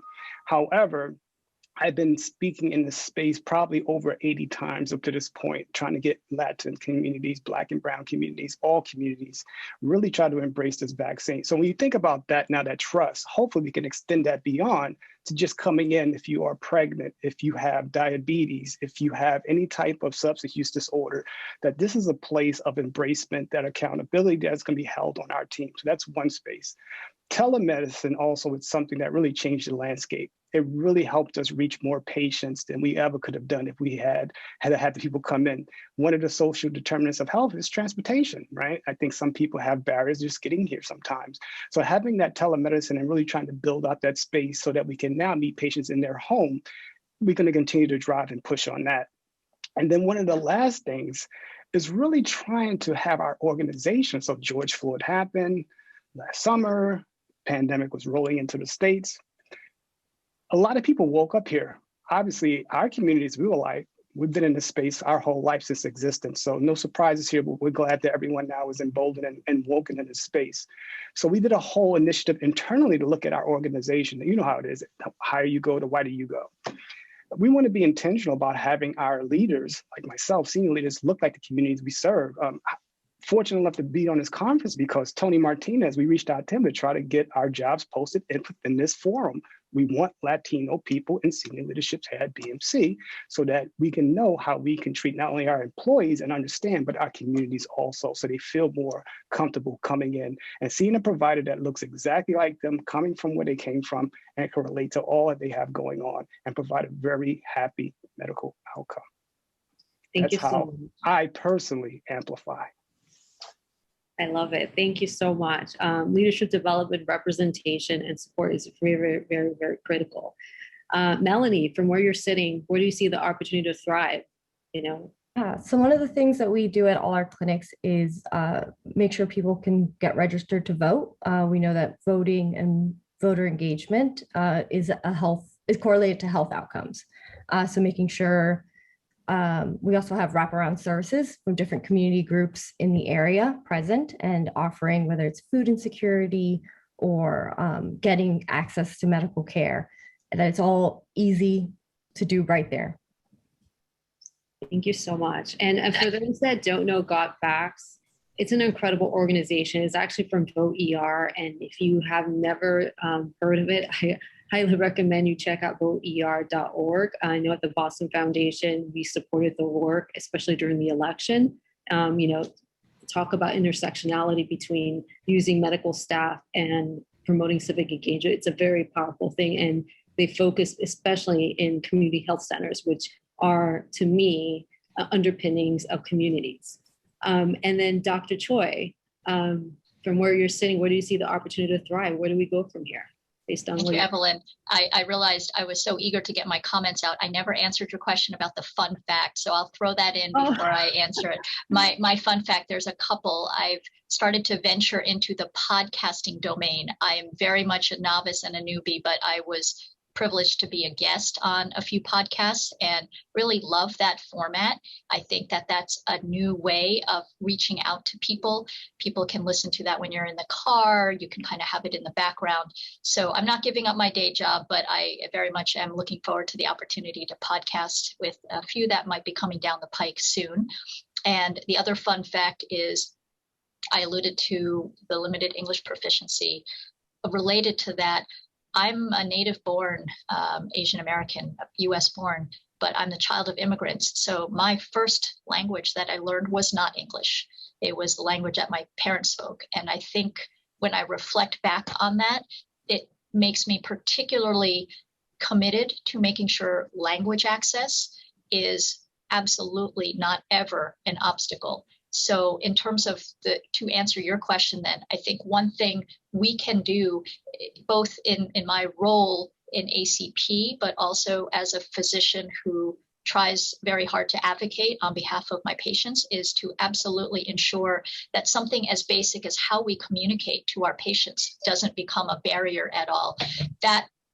That's evolving. We're not there. Often language access is an obstacle. Having an interpreter on the phone is not the same as having a face-to-face interpreter. And often the video interpreter services aren't widely available. And we need, in my opinion, better standards for that, because our patients being able to communicate in a comfortable way where we're not missing what they're telling us is one area that I think we can really make some headway in terms of action steps. Other things, I will echo everything that was echoed by Sebastian Hamilton and Melanie Alba. And I will say, hearing about Vote ER and the origins of how that was involved, our chapter actually agreed to be a partner leading up to the election last year with an outshoot of Vote ER called Vote RX, which was a resident and student offshoot of Vote ER. So this is all kind of coming together nicely. As a physician advocate, I view my role in implementing some of the core values of ACP, both internationally, nationally, and as a chapter. But I really want to make sure that we commit to a few things. We commit to care that we deliver to our patients that meets them where they're at. And so Dr. Hamilton mentioning telemedicine, I'm actively doing that, but I want to make sure that we're not overlooking people with that, because there is this digital divide, and some of our communities of color may have broadband access issues. So are they going to be disadvantaged as we move forward? We need to be thinking about those elements. I already mentioned the importance of language accessibility. I would also say that there's emerging literature that is very clear that often patients, particularly patients of communities of color, who have care delivered from a primary care physician who is of the same background and race, do better. And the reason for that may be somewhat complicated, but it also might seem very intuitively obvious. A patient will engage better, will follow up, will be adherent to medications, will trust their physician if they feel a sense of connection. And particularly in primary care medicine, that connection and longitudinal relationship is so critical to that patient-physician relationship and engagement. So right now, particularly for Black physicians, we need to do so much better. We need more Black physicians in the workforce. And I'm fortunate that I was asked to be part of that particular effort at my own organization. And I am thinking that that's one of the most important things we need to do. What can we do to recruit particularly Black medical students to come into the profession and stay and take care of patients? And certainly, similarly also with Latinx physicians, we need more physicians who represent communities of color who can then meet their patients in a way that will engage them and will make them feel comfortable. So I think that's another priority. And then the third priority I will mention is, I alluded to earlier in my opening comments about how heterogeneous our Pan-Asian community is. I would also put forward that that's the case for all our communities of color. A Black person who has generations of their family who are US born is going to have a very different life experience than someone who just immigrated from Haiti. And in the Latinx community, a recent immigrant from Mexico is going to have a very, very different experience than someone who's fourth generation, whose heritage is from Nicaragua, for example. So I think that we need to be more granular in how we think about the data collection. For purposes of advocacy, it's wonderful to be as unified and as broad-based as possible. But when it comes to the data that we need for funding and resource allocation, we want to get more granular and recognize that there's going to be different needs and different experiences. And from the Pan-Asian community perspective, some of the smaller groups within our larger Pan-Asian community have the highest rates of uninsured lack of health insurance. And that won't be obvious from the model minority myth or the larger umbrella Asian American term. And that will probably be true when we break down the Latinx community and the Black and African American community. So the 2020 census has started to become more granular, but we need to do that for everything, including research studies, including health surveys, public health data collection. And I'm very appreciative and proud to say that I've been able to be a member of the Massachusetts Department of Health's Health Equity Advisory Group. And again, my comments are reflecting only my own opinion, but we had some very robust discussions early on with respect to the health equity group and COVID-19 and vaccine allocation and data collection. And those conversations also revolved around being as granular as we have the capacity to be. So I think we have to keep moving in that direction, more accurate, specific, granular data, which will help really unearth where are the disparities and the health inequities. Language access, make that a given, not an optional, and really recognize that there's a need for culturally comfortable, sensitive care. And even the words that we use, we hear a lot of terms about the communities of color having vaccine hesitancy. That has a negative prerogative. We need to reach people so that they feel comfortable that this is going to be good for them. They're not hesitant. We're not hesitant. We really need more information. So we're vaccine inquisitive, or whatever term. You just want to be clear about the language. The language colors the attitude. So those are some of the action items, the next steps, the way we can really move forward from my standpoint and where I sit. Thank you so much for sharing. And, like the things that kind of come to mind, based on the work that I'm doing at Latino Equity Fund at the Boston Foundation, is we're very focused on ESOL because it literally impacts every sector, but specifically in healthcare, it's been a long time happening. And I know for a fact that there have been providers, healthcare providers that have been investing in telemedicine, but what is the implications of that? That means you have to have good internet access. So thinking about things broadly, but zooming in is very key. And having a very, what I call a multi-layered approach, ensuring that you're sort of being very person-centered is key, because as you mentioned, when you mention a community like the Latinx, Hispanic, Latino community, like the Asian community, it's very diverse. And we're going to have different needs depending on where you sit geographically. You could have different needs if you're Dominican in Lawrence versus being in Chelsea and Guatemala. And so taking that into account, I think it's upon us to constantly challenge these narratives that are placed upon our groups, and then being told the narratives from that perspective, and sort of, continuing being persistent, sharing our own stories. But, we're at a close. And so before we sort of, move it along to Alan and team to continue this wonderful programming, first of all, I want to thank you. I want to thank you for your leadership. I want to thank you for your courage. And I want to thank you for being part of this wonderful platform. We are super grateful for everything that you do. I know for a fact that each of you are running at 1,000 miles per hour. And I think in doing community work, especially during the pandemic, where we're going beyond our job descriptions, it's highlighting that collaborating with one another and doing this type of fellowship is how we do this well. We do it in coordination, we do it in collaboration, and we do it in advocating for one another. So, from the bottom of my heart, thank you so much. But I do want to say that if you can provide a sentence and a closing thought of what is inspiring you, what is driving you to do this work, please share it with our Amplify family. I think that way we can transition out on a good note. And I'll start with Melanie. Yeah, so definitely what's inspiring me to do this work is just knowing it's having an impact. There's still so many folks in need, and the happiness that it brings them to have access is rewarding.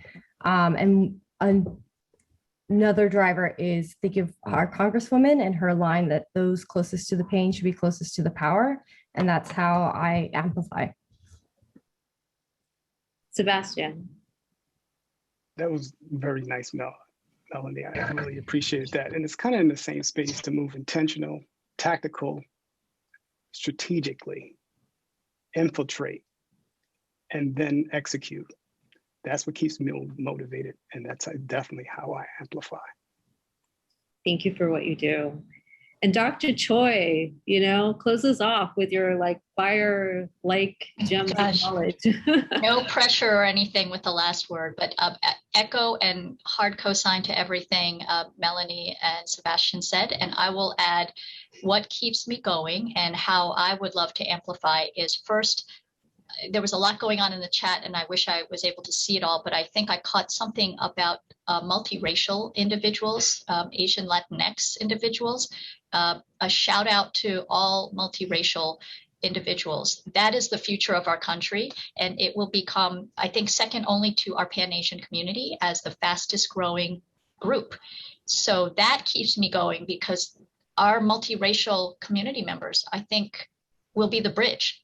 You cannot possibly be in a silo if you are more than one ethnicity or race. And as our country moves in that direction, that gives me a lot of hope that a lot of the racial discord and the animus between the communities of color necessarily have to go away. So that gives me a lot of hope. And what also gives me hope is a related idea. I was having a conversation with a physician colleague a few weeks back, and that colleague used the word minority. And I was just at that point starting to use the word minority. And I said to that colleague, I've really tried to make it a practice to stop using the word minority because people who look like us, and this is a physician of color, people who look like us are actually the majority in the world. So that keeps me going. And that's how I amplify, because just about all of us on this conference, if we identify in some way as a member of a community of color, globally, we're not the minority. So stop taking that narrative. We are the majority and we are minoritized in this current state where there's a white European dominance, but that does not have to be how we are. So that is both how I get recharged thinking about that and also how I wish to amplify. We take back the narrative. We are not the minority. We are the majority, and we will continue to be so. And that will give us the power to connect with each other, collaborate, and create a better society for all of us. Thank you so much. And to our audience, I hope you appreciated this. I am motivated by leaders like you, by the panelists, and elevating voices and elevating truth. And that is how I amplify. Thank you so much. Thank you so much, Evelyn and panelists. An outstanding discussion from all four of you. Thank you so much for that. But right now, just to kind of give us more details as we move along, we are going to go to Jill, I believe, to kind of give us information with the AV Tech process when we go into our breakout sessions. So Jill, if you could give us more information regarding that, we would love to hear the details as we get closer to those sessions. Thank you. Good morning, everyone. And once again, welcome to the 2021 Amplify Latinx Conference. As you can see on your screen, we have 5 breakout sessions that will be coming up in 1 second. We have 5 breakout sessions today. And in order to move you into the breakout that you would like to attend, we are going to need your help. So we're going to give you a few pointers. We want you to look at the number in front of each session that we will be showing you, and they range from 1 to 5. So you will want to pick a session, and then you're simply going to rename yourself in this call with the number that you would like in addition to your name. So the way it would look is you would put, let's say you wanted to go to session number 1, you would say 1 dash and then your name, so that we can see who you are and what session you'd like to go to, and we can seamlessly transition you into the correct breakout room. To rename yourself, if you've never done that, you're simply going to click on the participants icon at the bottom of your screen. You're going to find yourself on the list, and you can use the search bar. You can also do that and type your name and it will find you. And once you do that, you're going to click on More next to your name and simply select Rename, and it will give you the opportunity to go ahead and type the number, dash, and then your name.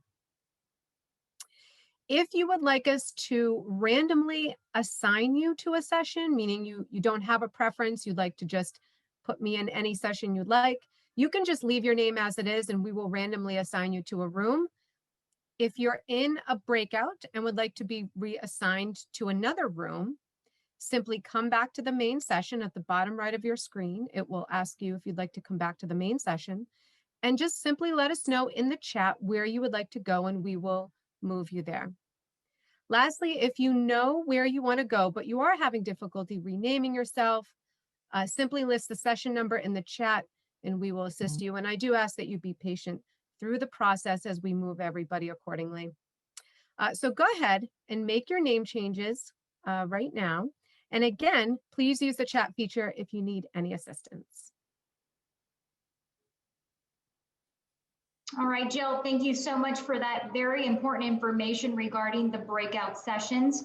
Right now, we are going to allow you about 5 minutes or so to rename yourselves before you enter those sessions at this time. Meanwhile, DJ Avera now, we are going to hear from DJ Avera, who's going to play some wonderful music just like she did at the very beginning of the 2021 Amplify Conference. So please grab a refreshment, enjoy this music, and of course, do not forget to change your names before you enter those breakout sessions. All right, welcome back, everyone. If you missed me in the beginning, my name is DJ Avera from New York City. So honored and excited to be here. Thank you to all the speakers from this morning. It was so powerful. But now, vamos a bailar.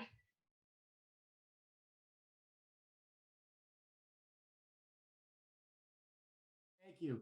Welcome back, everybody. Welcome back. So I want to thank Angelique, our first MC of the morning. Wonderful job. She helped us, navigate through this morning's part of the conference. My name is Brian Castellanos. I am a member of the Lynn School Committee. I am a first-generation Latino. I am grateful and humbled to be here. Today has been inspiring. I got to witness so many different panelists, speakers. It was very motivating and moving. For me, I believe there is a quote by Frank Warren. It's the children the world almost breaks who grow up to save it. I believe we're all here at this moment sharing space and knowledge and wisdom to help move forward very vital initiatives that are near and dear to our hearts, to move forward social justice and every justice out there. It takes a village. It's definitely inspiring. And for me, I'm the son of a Liliana Vergara of Lima, Peru. I am the son of a janitor, a proud Venezolano from Maracaibo, Venezuela, and I came to this country when I was 3, and I've been on my pursuit to happiness for many years, and it's been my honor to be in public service and to be an advocate for those kids like myself, who was a first-generation kid trying to pursue his dream for happiness. And these are moments and spaces. Everyone here, as we move into our next phase of the conference, remember, you all have the power to change a kid's life. And that's what it's all about.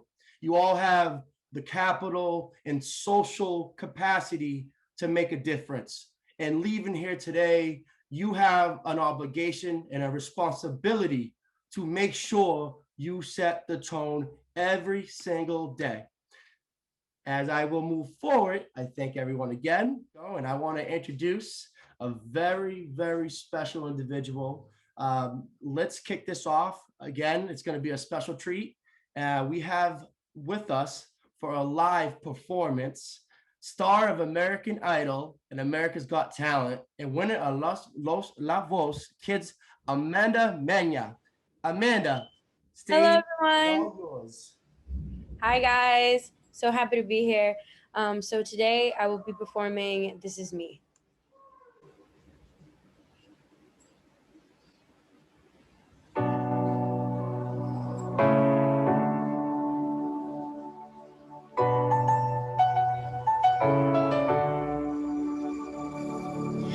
I'm not a stranger to the dark. Hide away, they say, 'cause we don't want your broken parts. I've learned to be ashamed of all my scars. Run away, they say, no one will love you as you are.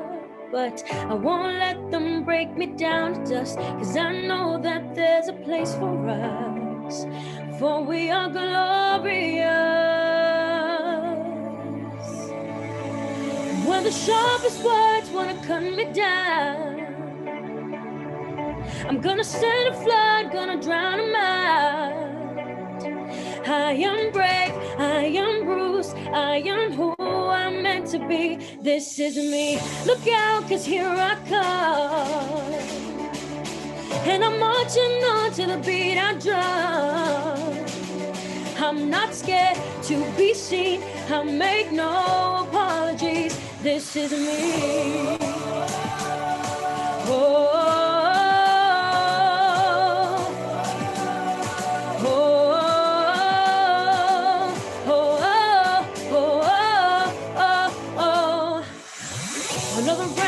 Bullets hit my skin. Well, fire away, 'cause today I won't let the shame sink in. We are bursting through the barricades and reaching for the sun. Yeah, that's what we become. I won't let them break me down to dust, 'cause I know that there's a place for us, for we are glorious.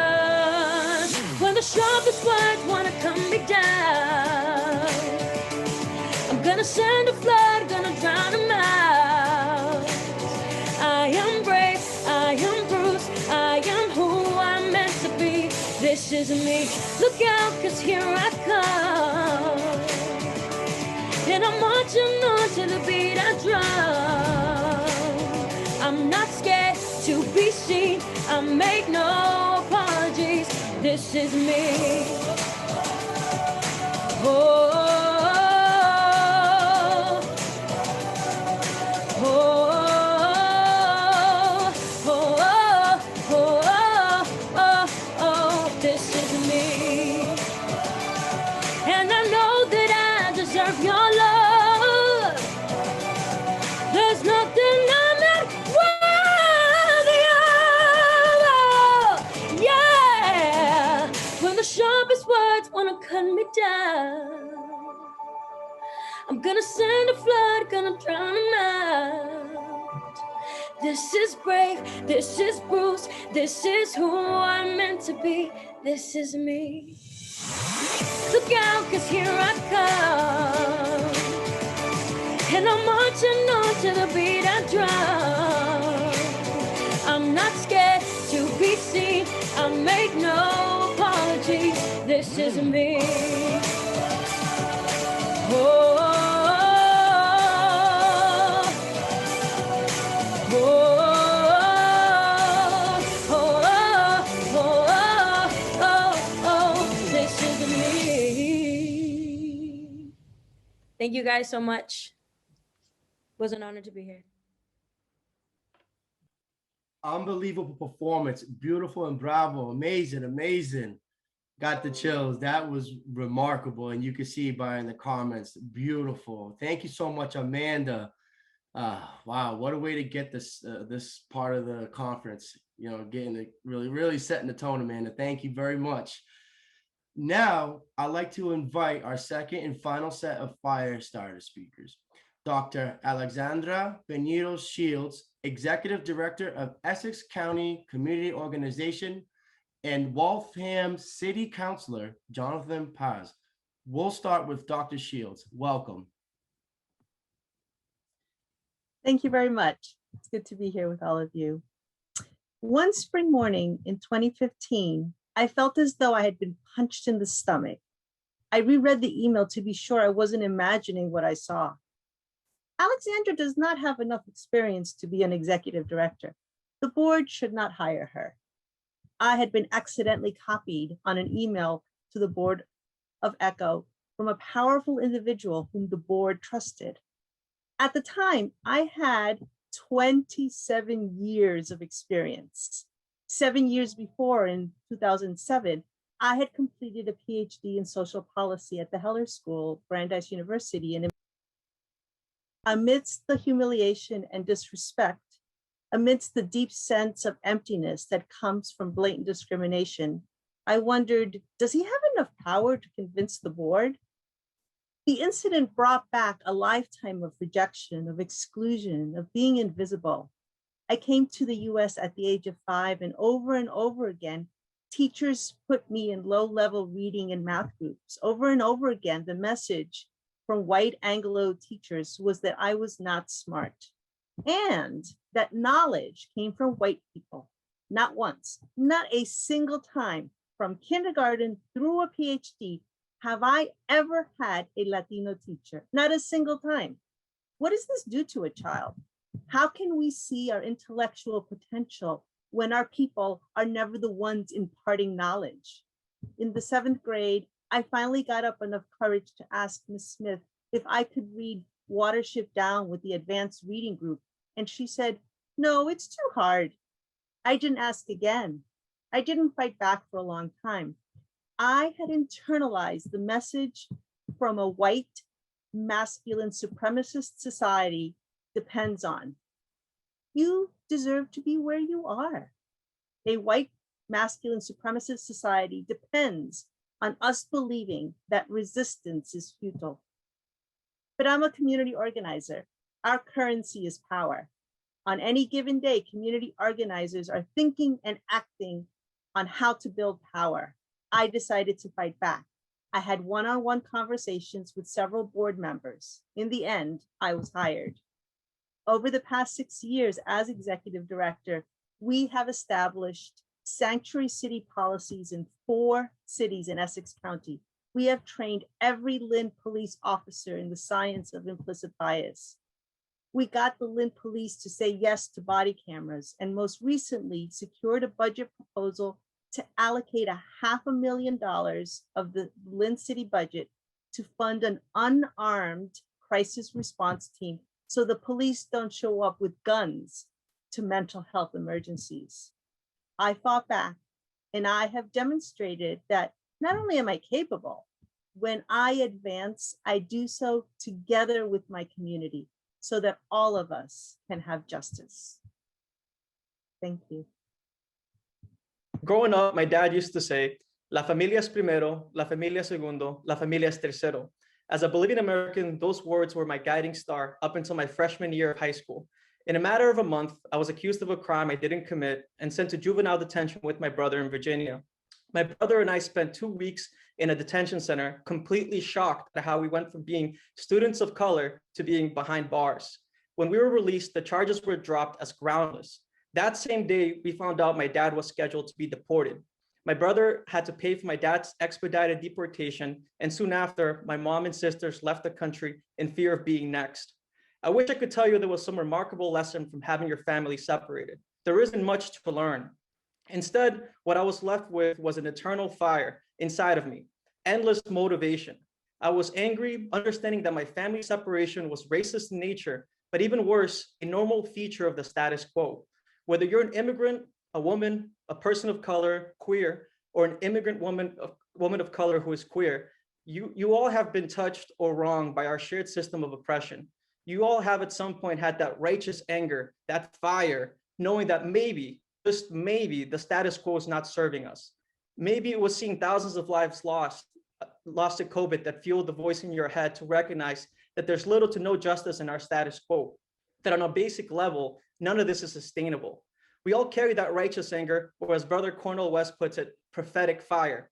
I used my fire to become a policy advocate, and at the age of 26, became the second and youngest Latino city councilor in Waltham, Massachusetts. I've used that fire to love and serve my community. As a city councilor who saw his community hit hard by COVID, I used that fire to push my city to help renters, to address our food lines that made national headlines, and to protect our natural environment. My new motto became community first, community second, community third. If you take anything from what I'm mentioning, it is this: embrace your furia digna, your righteous fire, and use it for those you love. Run for office, serve your community, organize, and challenge whatever oppressive system that needs to be reformed or dismantled. We need a new generation of leaders who can carry that righteous fire to set ablaze a new world, who don't just play the game, but instead imagine a different path forward. Leaders who are not satisfied with symbolic change, but instead are laser focused on material justice and systemic change, and hopefully before it is too late. So in summary, your trauma, your story, your pain matters. Your fire is unstoppable if you channel it for justice. We need you, because only through that fire can we create fertile soil for something new. My name is Jonathan Paz, and this is how I amplify. Thank you. Thank you, Dr. Shields and Counselor Paz, for your moving remarks. We really appreciate you being here with us today. And it's you guys both represent resiliency, integrity, and most important, the fight to keep moving forward and to never give up. When you guys have your mission set, it's inspiring to observe and witness. And thank you so much. And now it's my honor to introduce our afternoon plenary session led by Juana Matias, the Chief Operating Officer of Mass Inc. Juana, podium is yours. Buenas tardes. Good afternoon. Thank you, Brian, for such a warm welcome. It is a pleasure and honor to be here with you today. I'm Juana Matias, the COO of Mass Inc., the Commonwealth's only nonpartisan public policy think and action tank. And I am also a proud board member of Amplify Latinx.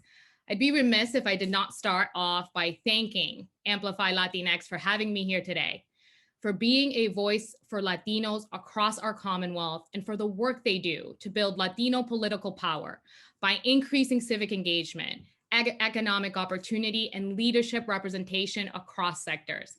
Mass Inc. is proud to partner with you to find solutions for the pressing challenges Latinos face in our state. Although Latinos play a critical role in the Massachusetts economy and make significant contributions to the social well-being of our state, we still have a considerable distance to go to ensure that Latinos have every opportunity to reach their economic potential. Look, Latinos constitute the second largest ethnic racial group in our country and 12% of the Massachusetts population. I have to take a pause here and say that I am proud to live in the city with the highest concentration of Latinos in the state, the city of Lawrence. To all of my Laurentians who are tuned in, thank you for being here. However, the reality is that Latinos in our state continue to confront significant disparities in health access and outcomes, income, educational attainment, housing, and employment. In Massachusetts, the statewide Latino median household income is approximately $41,000, half of the non-Latino median household income of $81,000. And over 26% of Latinos in our state live below the federal poverty line. And that data is even more daunting for our children. 31% of Latino children in our state live in poverty as compared to 9% of non-Latino children. And in terms of college completion, 66% of Latino students enroll in college. And of that 66%, only 17% of Latino college students are completing college. And when you consider our political power at the state level, the Latino share of the population is double that of the share of Latino legislators in our state house, which means we need to elect twice as many Latino legislators to reach representation. And lastly, Latinos nationwide have launched more small businesses than any other demographic group. In Massachusetts, Latino-owned businesses make up 7% of the state's small business ecosystem. However, Latino business owners were some of the hardest hit during the pandemic and have continued to struggle against structural constraints, lacking access to culturally competent information and resources, technical and business support services, access to strong business networks, and face restricted access to capital.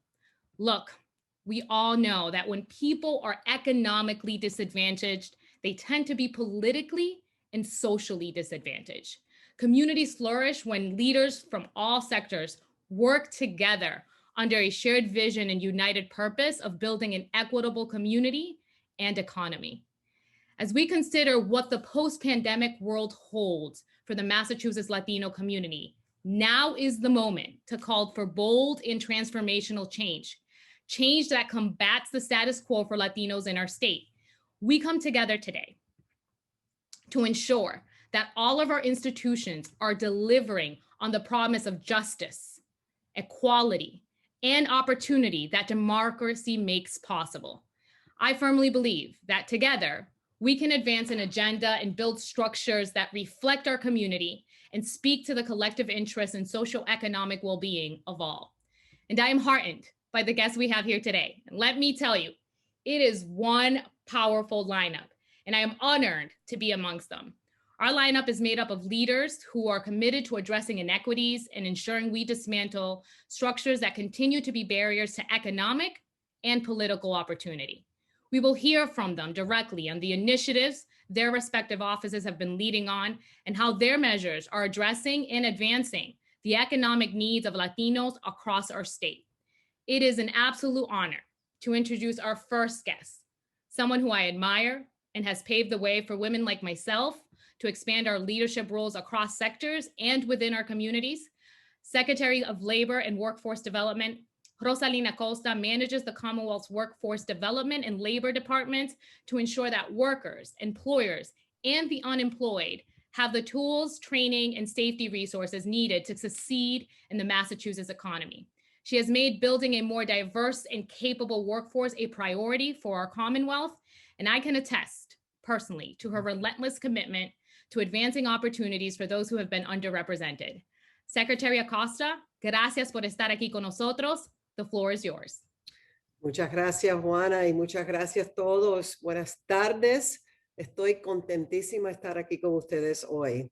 It is wonderful to be here. This is such a great opportunity for all of you to really amplify your voices. And I really just want to thank Betty and Nadie for once again getting us all together to discuss the importance of Latinos here in Massachusetts.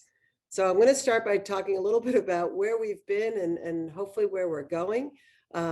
There's so much opportunity right now in the Commonwealth. You know, last year in March, we went from the lowest unemployment rate on record of 2.8% to the highest on record at 16.4%. We lost almost 700,000 jobs. And although we've gained back almost 435,000 of those jobs, we still have a long way to go. Issues such as racial and ethnic income inequality, as Juana just said, and lack of childcare were problems before the pandemic, and they have been exacerbated by the events of this last year. We have a real opportunity right now in our state to change those dynamics through thoughtful and intentional programs and coordination among all our key stakeholders in government, education, employers, and training providers. Before the pandemic, our employer community was suffering from not being able to find enough talent. That was at a 2.8% unemployment. What's fascinating is that at 6.5%, we're hearing the same thing. Right now, Massachusetts is experiencing a historic demand in job postings, with more available jobs now than prior to the pandemic, and more employers willing to consider candidates that may require additional training. And that's where the opportunity is. While some employers were being as creative as possible to attract employees before the pandemic, we know that we need to think harder of new ways to onboard, retain, and promote not just any talent, but diverse talent. We all know that companies are more productive and profitable with diverse thinking at all levels of the organization. I think one of the things that I was most concerned about in coming into this pandemic was that our opportunity during the pre-pandemic times to start making big inroads into solving inequality was going to take a step back due to the loosening of the labor market. But I'm encouraged by the conversations I've been having with companies and hiring managers. Everyone sees the urgency. This is a great time to look at those job descriptions and hiring practices that we all have to make sure that we are approaching this in the most equitable and intentional way. Data from our open positions is showing that there's a lot of room to grow in the economy, with more job postings than ever before the pandemic, and 141% increase in job postings where no experience is necessary. Massachusetts is rightfully proud that we are the only state with 50% of employees having a college degree or better. But that still leaves 50% who don't. And the ones that don't index much higher to Black and Latino and immigrant communities. So a big part of my message to employers is, as you look towards reemployment, let's take a hard look at other ways to recruit, retain, and promote talent. Adopting apprenticeship programs, for example, is a great way to do this. Our office will help you create a specialized training program with any necessary credentials specific to your company.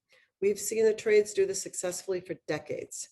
And I truly believe that offering someone an apprenticeship opportunity can be transformational for that individual, as well as for the employer, as it will give you a predictable pipeline to fill openings, especially in light of all of the retirements that most industries will be experiencing over the coming 5 to 10 years. Apprenticeships are just one way that the Workforce Skills Cabinet is working on connecting people to higher skilled and higher wage job opportunities in high demand occupations such as IT, construction, advanced manufacturing, healthcare, and finance. And you'll hear from my colleague next, Secretary Keneally, on other efforts that he is doing in the Housing and Economic Development Agency. And Secretary Keneally is part of the Workforce Skills Cabinet with myself and Secretary Pizer, Secretary of Education. So as we look forward toward the future of work in Massachusetts, I'm encouraged that there is so much energy behind solving some of our inequality issues, and at the same time, filling a huge hole in the training initiatives that sets Massachusetts up to continue to prosper in the years ahead. And what you're doing here is so critically important.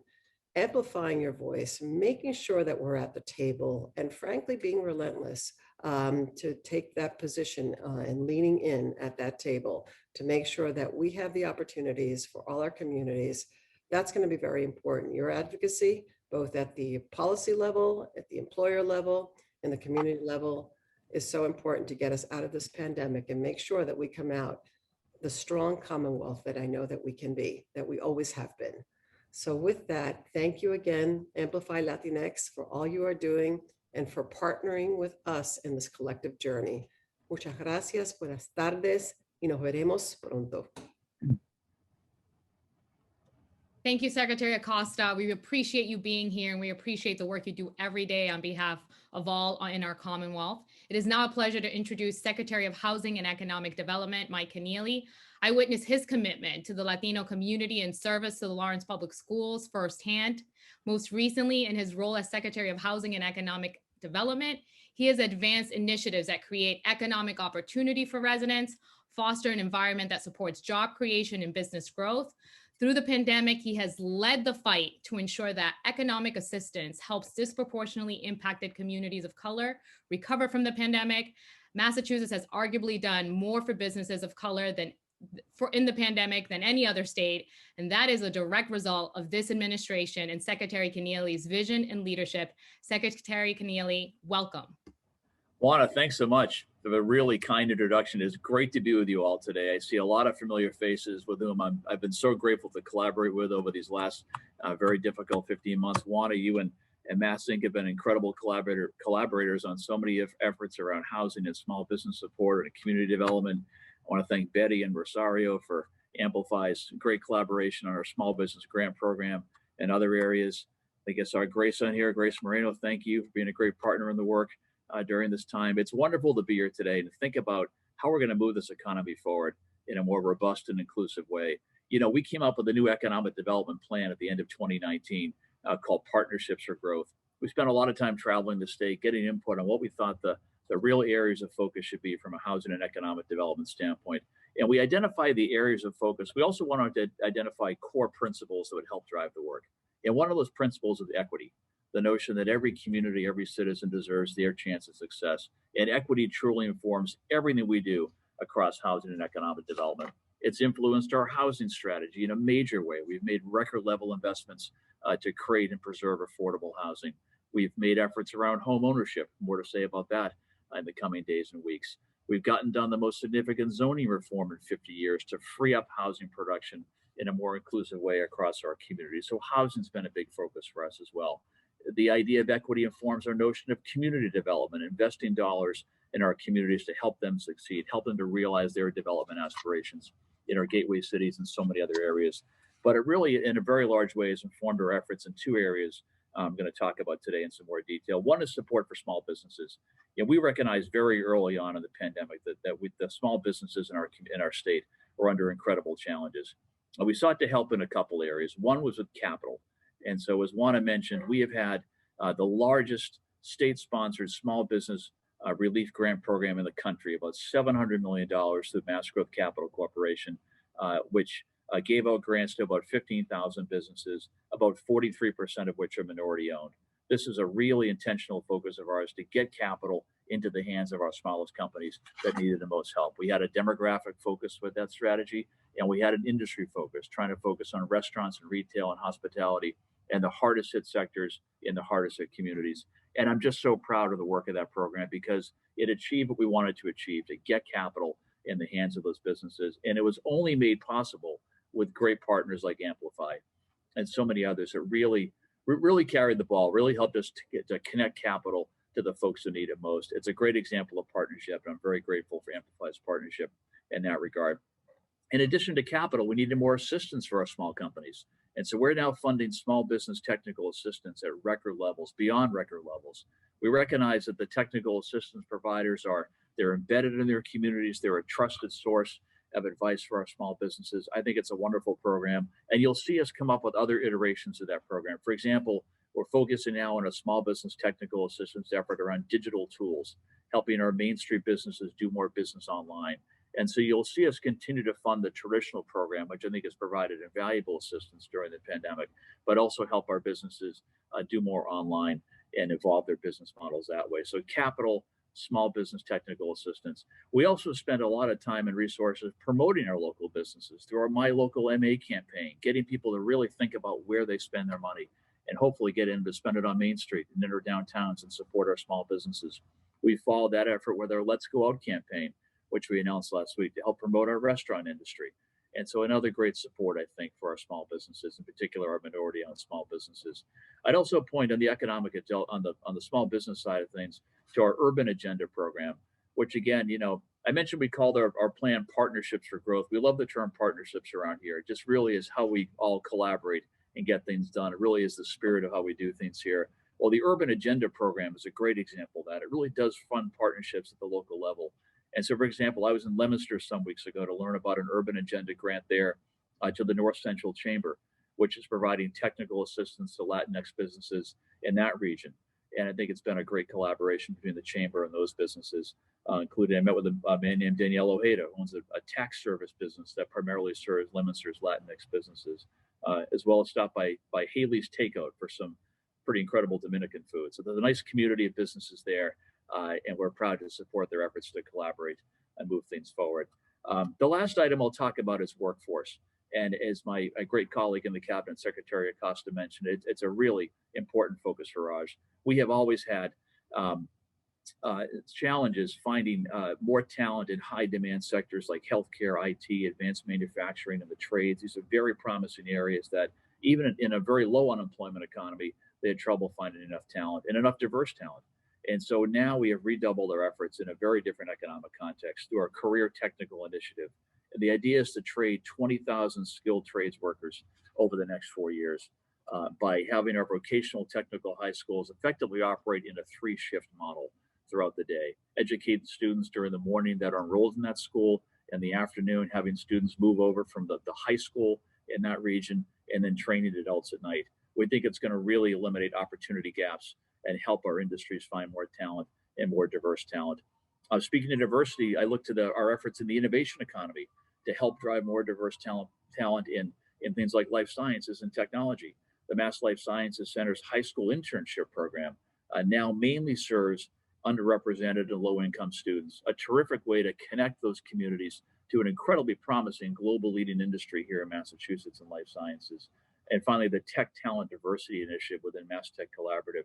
It's meant to boost existing programs like Hack Diversity, for example, and provide further training and, again, career pathways into exciting careers and industries for our young people. So it's an exciting time in Massachusetts. I will say, as difficult as the last 15 months have been with the pandemic, I think it has really driven a lot of collaboration in some very interesting and unique ways. And so we're also happy to have the darkest days of the pandemic behind us. We're happy to have a reopened economy. And I look forward to having these partnerships, this collaboration continue and really help move our economy forward. So it's great to be with you all today. Thank you very much.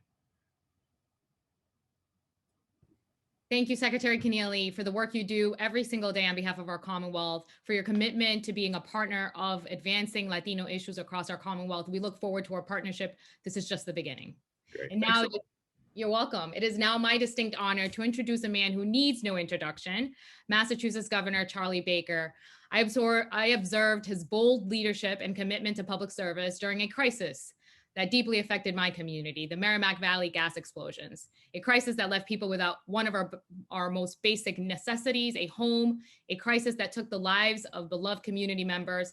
And let me tell you, Governor Baker was there from day one, calling for a state of emergency and ensuring he was pulling on all the necessary levers to support the needs of our residents and ensure accountability.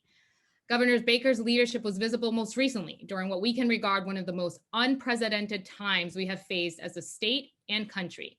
He confronted the pandemic head on with a steady hand, around the clock leadership, and must have surely got no sleep. We hope that has since changed, Governor. Governor Baker has also ensured that Massachusetts continues to be a national leader in education, championing early college opportunities for high school students. On the housing front, he signed the largest housing bond bill in state history, enhancing the Housing Development Incentive Program to boost housing production in gateway cities. Thanks to Governor Baker, Massachusetts has also made strides on public transit. His administration has spearheaded long overdue reforms and ensured that the MBTA has had record levels of capital investment for infrastructure modernization. Governor Baker, thank you for all you have done for our Commonwealth and for honoring us with your presence today, and welcome. Thank you, Juana, much appreciated. I would be happy to say a few words. I'm also happy to hear what you might want to talk about if you want to go there. Governor, I'm happy to jump in and get to our questions that we have today.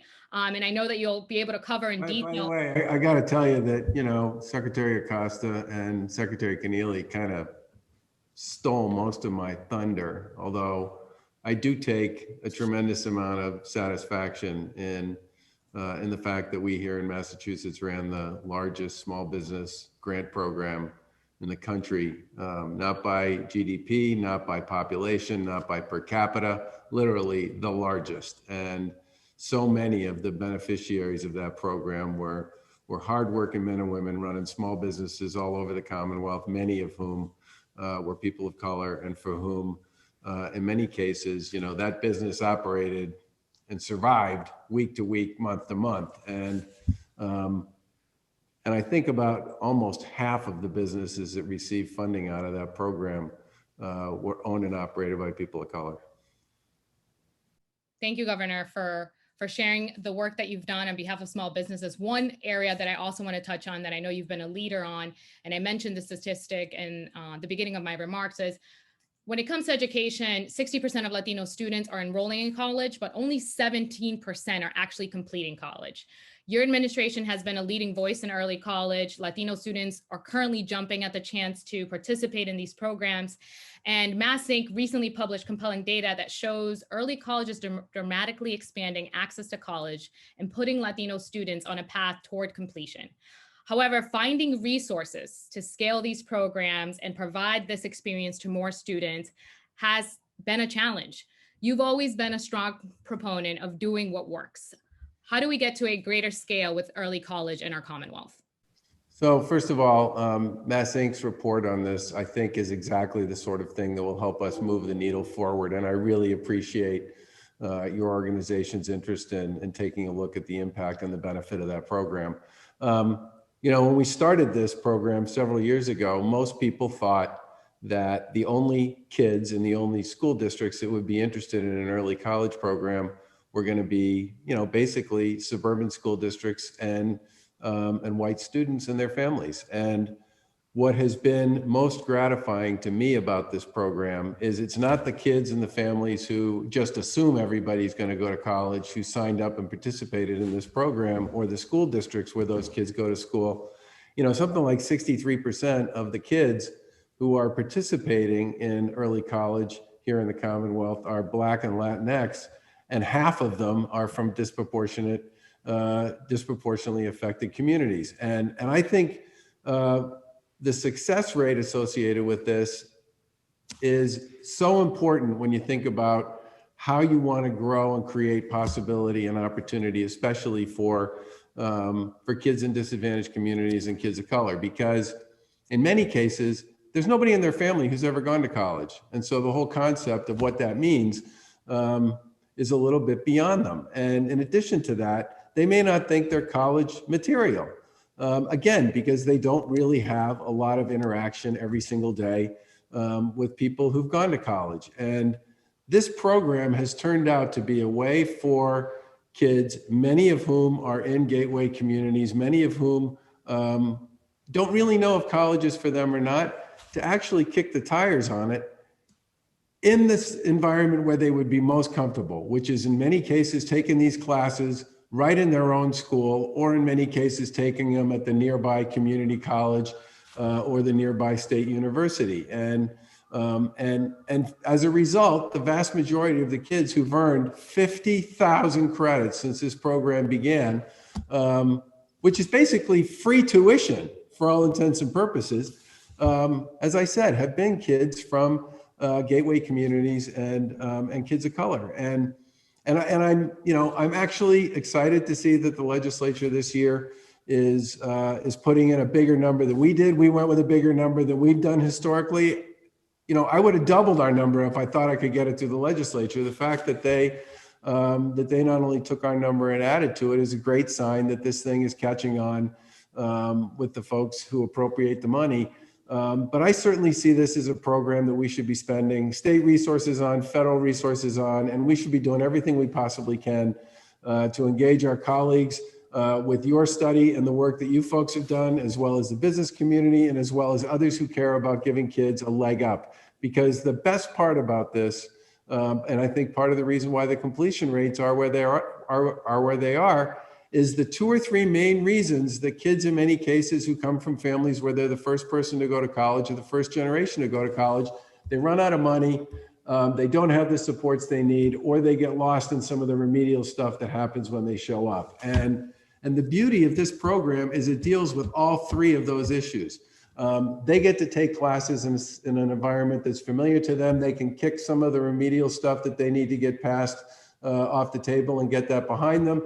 They, in many cases, they're earning these credits for free. So by the time they go, they have a much smaller financial obligation they need to pay for. And in addition to that, schools get a good look at these kids. I mean, many of the students that I've met with and visited with at schools that have really adopted this early college program are going to college on scholarship. First of all, the college only has to pay in many cases for their last 2 or their last 3 years because they've already earned, in some cases, an associate's degree, at least a first year's worth of credit. And secondly, the schools know them. And because the schools know them and have had a chance to see how terrific they are, they step up and they write them the check to finance the rest of their college experience. So, I mean, if you were to say to me, how big would I like this program to be? We tried to put it into the Chapter 70 formula when we were redoing the Student Opportunity Act. And our view is every district in Massachusetts ought to have an early college program, and every district ought to be playing this game this way. And unfortunately, we didn't get it into the Chapter 70 formula. But I will say this, the Commonwealth has a lot of federal money. The cities and towns have a lot of federal money. The school districts have a lot of federal money. There are plenty of resources here if we advocate aggressively here to dramatically expand this program. And now that it has been proven to be a program that, as you pointed out, makes a really big difference for kids of color and especially Latinx students, we should double, triple, quadruple the amount of participation we see in this. It's a winner. Thank you, Governor. Thank you for your commitment. As someone who sits before you and could not have sat before you had it not been for access to higher ed, we look forward to working together with you. Our report said that magic number is 45,000 students, and we look forward to collaborating and working alongside the House and the Senate to make sure that we get to that figure so that all students who could leverage this have the opportunity to do so in our state. I now want to move forward to the housing front. I know your administration, under your leadership, passed a housing bond bill, some zoning reforms, and a recent Mass Inc. report on pre-COVID housing trends found that 30% of Latino residents who bought homes during the past decade purchased homes in neighborhoods that were vulnerable to decline. This compares to just 10% of white home buyers. Owning a home has long been a key pathway to building generational wealth. Your economic recovery bill included $50 million for neighborhood stabilization to help protect these investments. Can you elaborate and share with us what strategies can the Commonwealth implement to increase access to home ownership for Latino families, and what your administration is doing to implement those $50 million for neighborhood stabilization? So first of all, I'm glad you brought up the housing choice bill. You know, and you actually, in your op-ed, when you wrote about this, referred to the previously existing laws in Massachusetts as being exclusionary zoning laws, which was exactly right. And the fact that there's a lot of evidence that shows that that home ownership among people of color is greater in Massachusetts in communities that have actually been building housing, not surprisingly, over the course of the past 10 years or so. But the simple truth is the way our housing rules worked made it almost impossible for anybody to do anything with respect to housing. And that's why we don't build anywhere near the level of housing that we need to serve our citizens. And housing choice has created a huge opportunity for us to really put the shoulder to the wheel and not only put the bond bill to work, but to put the neighborhood stabilization funds to work, which I'll talk about in a minute, but also the Commonwealth Builders Program. The Commonwealth Builders Program actually came out of conversations that I had with the Black and Latino Legislative Caucus and with the Community Development Corporation executives about the fact that forever here in the United States, the way we encouraged wealth building, as you point out, was through home ownership, but it was very rarely made available. That path to the middle class and to wealth creation was very rarely made available through federal programs, in particular to people of color. And that Commonwealth Builders Program, that $60 million home ownership initiative, was the first of what I believe will be a number of responses to dealing with that sordid history. And I think you can expect us as we go forward to work very aggressively, not just to put state funds, but also to put federal funds into expanding homeownership opportunities for people of color, and especially in disproportionately affected communities that got slammed by COVID. And the 50 million, so I think there's a lot of possibility and a lot of opportunity there. You know, we should build on the success of the Commonwealth Builders Program, but there's a lot more we can do there. I mean, we asked the legislature, and I'm not picking on the legislature here, we asked them for $25 million, I think, for down payment assistance for first-time home buyers. That is in many respects the single biggest thing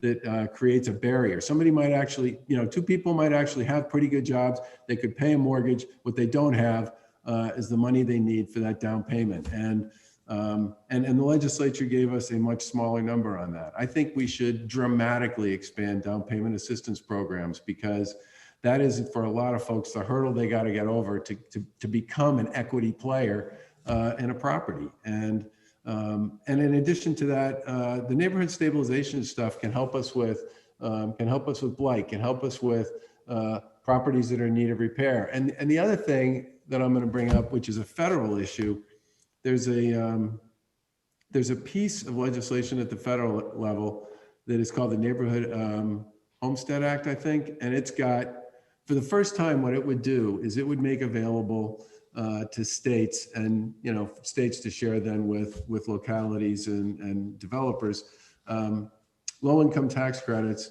for the rehabbing and investment in 1, 2, 3, and 4 family homes in urban communities. And one of the things we've done quite a bit of in Massachusetts is rental housing with in multiple units with our low-income tax credits. But if if the feds would give us the ability to put low-income tax credits to work on single-family, double-family, triple-decker type homes that need investment, and we could use that to support the folks who own those properties so that they can maintain them, we could do a lot of great work with those federal tax credits and the neighborhood stabilization money to support communities like the ones you're talking about, where we clearly need to put some money to work to ensure that people who bought in those communities can stay there. Could not agree with you more, especially in light of the fact that when you look at these communities, they're highly segregated. And we know that when communities are segregated and you concentrate poverty, you're concentrating poverty in our public schools, and the impacts of that are long lasting. So we look forward to continuing to have you as a partner. The Housing Choice Bill was a landmark piece of legislation. However, we want to see that actually manifest into local action across our state. Go ahead, Governor. I think we're gonna roll out the Commonwealth First Project and the Commonwealth Builders Program next week, and I think it's going to be a model that you're really going to like. That's great to hear, and we appreciate your commitment. And now we talked about housing, the initiatives that your administration has taken on, and we look forward to see how they manifest in implementation and how it advances the needs of Latinos across the state. But when we think about the pandemic, we also know that had a huge impact on unemployment. It impacted frontline workers more so than anyone. So I want to talk a little bit about workforce and skills and trainings. It is well known that many of the people in Massachusetts affected this past year were low-wage workers. And among them were a disproportionate number of Latino and Black people. As the economy begins to pick up, how do we help retain workers who may have not returned to a job? So I think Secretary Acosta talked a little bit about this in her remarks. I think this is probably one of the most interesting times with respect to this, because I've never seen the employer community so anxious to find talent and to be willing to work with community colleges, vocational and technical schools, other skill building and credentialing organizations to help folks get whatever skills they might need to join those organizations. And I think what's going to happen over the course of the next, if all goes according to plan anyway, over the course of the next 6 to 12 months, is you're going to see a much more significant involvement on the part of the employer community and working with skill building organizations and credentialing organizations to support people who are interested in getting those skills and credentials so that they can get a good job with those companies that are interested in that. This career technical initiative that we put together, which is basically turning voc tech schools into 3 shifts, where there's one shift associated with the kids who go to the voc tech school and the applied learning they get at those places. The second shift are the kids who didn't get into the voc tech school but want to learn a skill, who can come in the afternoon and pick up a skill associated with a high demand area in the afternoon after their regular school day. And then the third shift is the evening shift, which is for people who are what I would refer to as sort of young adults, although at my age, almost everybody looks like a young adult at this point, but young adults who could be trained by going to school in the evening in a skill, developing a skill in an area where there are employers in their community who are absolutely just waiting for people to develop that skill so that they can hire them when they graduate. And this was something we did as sort of a demo in a variety of voc tech schools. And one of the last events I went to before the pandemic began was a graduation ceremony up at Greater Lawrence Voc Tech. And there was a 3-pronged program there in machining. You had the kids who went to the school who were in the machine program, and their machine program, by the way, was all digital because they got a workforce skills capital grant because there are a ton of employers up in that area who wanted kids and young adults coming out of that program. And so we made a big investment in their program there. So you had the regular school kids who were all going to be co-oping easily, putting this skill to work and making real money as existing students. You had the afternoon kids who were coming in who weren't going to Greater Lawrence Voc Tech but wanted an opportunity to develop those skills, who were coming in and doing the afternoon. And then you had the young adults who were there in the evening, and there were employers literally in the room where where we had this event literally saying, I will hire every single young adult, every single kid who comes out of this program, every single one, because that's how heavy my demand is. And we think we tie this with some significant investments in ESOL classes and some other pieces like this. And I think we can create, with the community college system, the Voc Tech system, and the ESOL folks, and some of the Career Center programs, I think there's a chance here to create real opportunities for a lot of people. And our focus is going to be very much on those folks who were displaced through no fault of their own, because they just happened to be in the wrong industry at the wrong time when COVID showed up. And if you were in the hospitality space and the retail space to some extent, the impact of COVID was profound. And I think a lot of those folks are going to be nervous about going back into that sector. And one of the things we need to do is give them options and opportunities to develop a skill that can get them a job at a level that's going to work for them, so that they can pursue a career in a different profession. Thank you for that, and get them an opportunity that, you know, will give them access to economic mobility and beyond. And, you know, one of the things that I really enjoyed you hearing saying was these cross-sector partnerships. How are community colleges working with our career centers? How are we working with our ESL providers to ensure that we're really giving people the English language acquisition skills that are not just about learning English, but are giving them a pathway to a good career that allows them to provide for their families.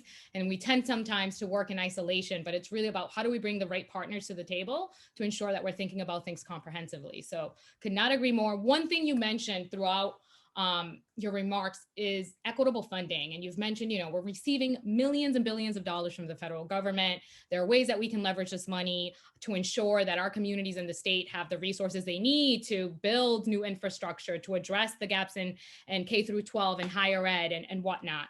What mechanism is your administration currently using or exist that can help ensure that equitable allocation of federal discretionary funds are happening in our state in the most economically disadvantaged communities? So I think you're going to see, as this whole thing rolls out, that we're going to want to make sure we keep score on resources that we're putting into those communities that were most disproportionately hit by COVID. And I think the first chapter of this was the $109 million that probably should have been allocated as part of the federal ARPA legislation, but wasn't. And that we moved with the support of the legislature to Chelsea, Everett, Methuen, and Randolph, which were 4 communities that, due to a tweak in the way the federal government chose to distribute their money, really put those communities in a terrible spot and dramatically underrepresented the kind of support that they deserved coming out of the pandemic. And I think you're going to see us, as we go forward, paying a lot of attention to the resources to where resources are going, and working really hard to make sure that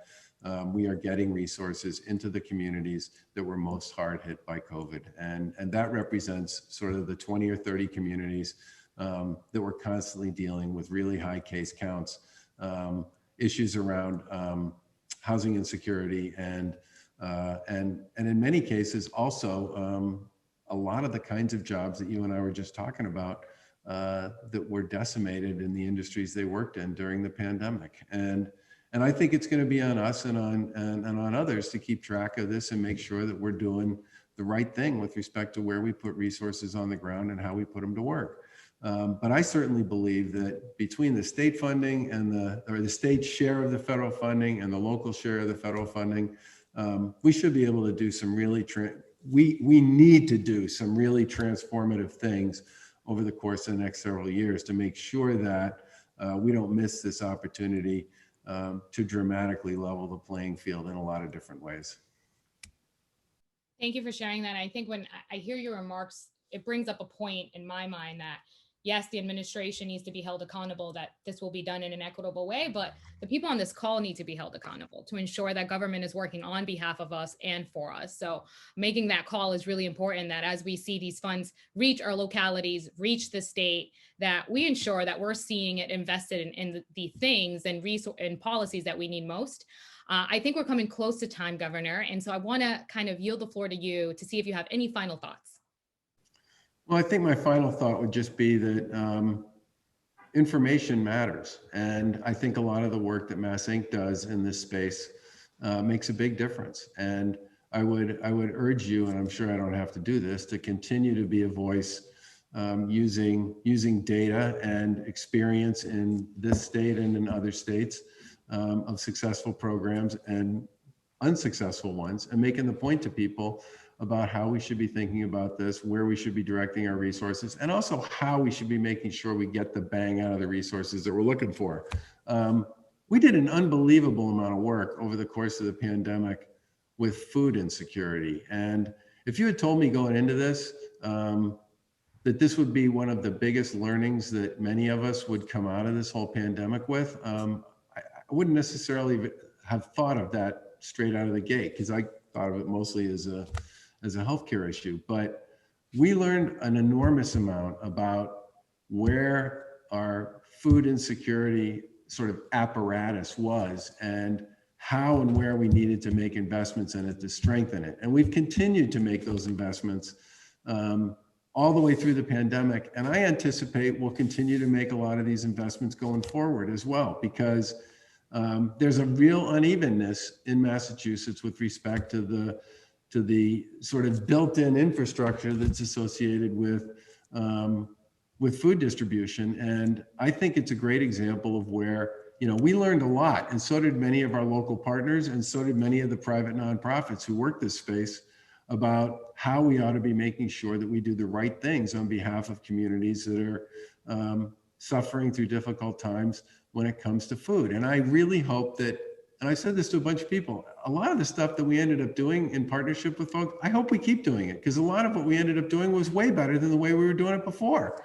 And for me, you know, part of the stickiness in this isn't just going to be about trying to make sure that the new stuff we do works well. We need to make sure the things that we did during the course of this that were successful, we continue to do going forward. And I think your point, Juana, about wanting to make sure that there is an active voice and an active dialogue is critical. I mean, Mike Keneally, you know, we may have all worked together to put together that small business grant program, but he'd be the first to tell you that many of the folks I see on the screen had a lot to do with making sure that those dollars found their way to places where they were really needed. And a whole bunch of new relationships came out of that. And we need to keep those relationships and those conversations going as we go forward, because we learn, and hopefully you'll learn as well, and we'll all get better and smarter about how we do some of this work. The CTI stuff, I mean, Roz knows how I feel about CTI. I think it has the potential to put literally thousands and thousands of people on a whole different level economically as they move forward in their lives. And in particular, I think it has huge potential to make a really big difference in some of those communities that we've been talking about. And you know, I don't want to lose the momentum on some of this stuff. I want it to actually, I want it to flourish, and I want us to use this period of time where you have all these employers who are so desperate to hire people with certain skills to get them deeply involved in this, so that we can drag them to the table and then use their knowledge and their information in supporting those community colleges, voc tech schools, and other educational institutions and ESOL programs to create real opportunities for folks going forward. We have an opportunity here. We better not blow it. Governor, thank you for being here. I know how much firsthand how busy your schedule is and the demands, and the fact that you're here speaks volumes. It states that you're committed to the issues that matter most to us as a Latino community, and we appreciate that. We look forward to being a partner with you, Secretary Keneally and Secretary Acosta, to continue to advance the well-being of everyone in our Commonwealth, but with particular attention to communities who have the greatest need, so that we don't return to the status quo, but so that we can create a new normal. We thank you for your time, and I want to shoot it back to Brian. Incredible work and collaboration. Thank you, panelists. Great points. The partnerships and just the whole, the conversation had so much substance to it. Thank you very much. And thank you to our esteemed, again, back to our esteemed panel of speakers, Juana for leading the session, Secretary Acosta, Secretary Keneally, and of course, Governor Charlie Baker. thank you for showing up for the community and being part of the solution. And the last 15 months have been really challenging, but it's really presented some opportunities as well. It's demonstrated how resilient the Commonwealth is and the type of leadership we have and what we need to go forward. Again, from one exciting section to another, I'm now excited to introduce Grace Moreno, the Executive Director of Massachusetts LGBT Chamber of Commerce, to share a few words and introduce our closing keynote speaker. Welcome, Grace. Thank you so much, and thank you. I'm very humbled to be following such an impressive set of leaders. Secretary Acosta, you are lo mejor de lo nuestro.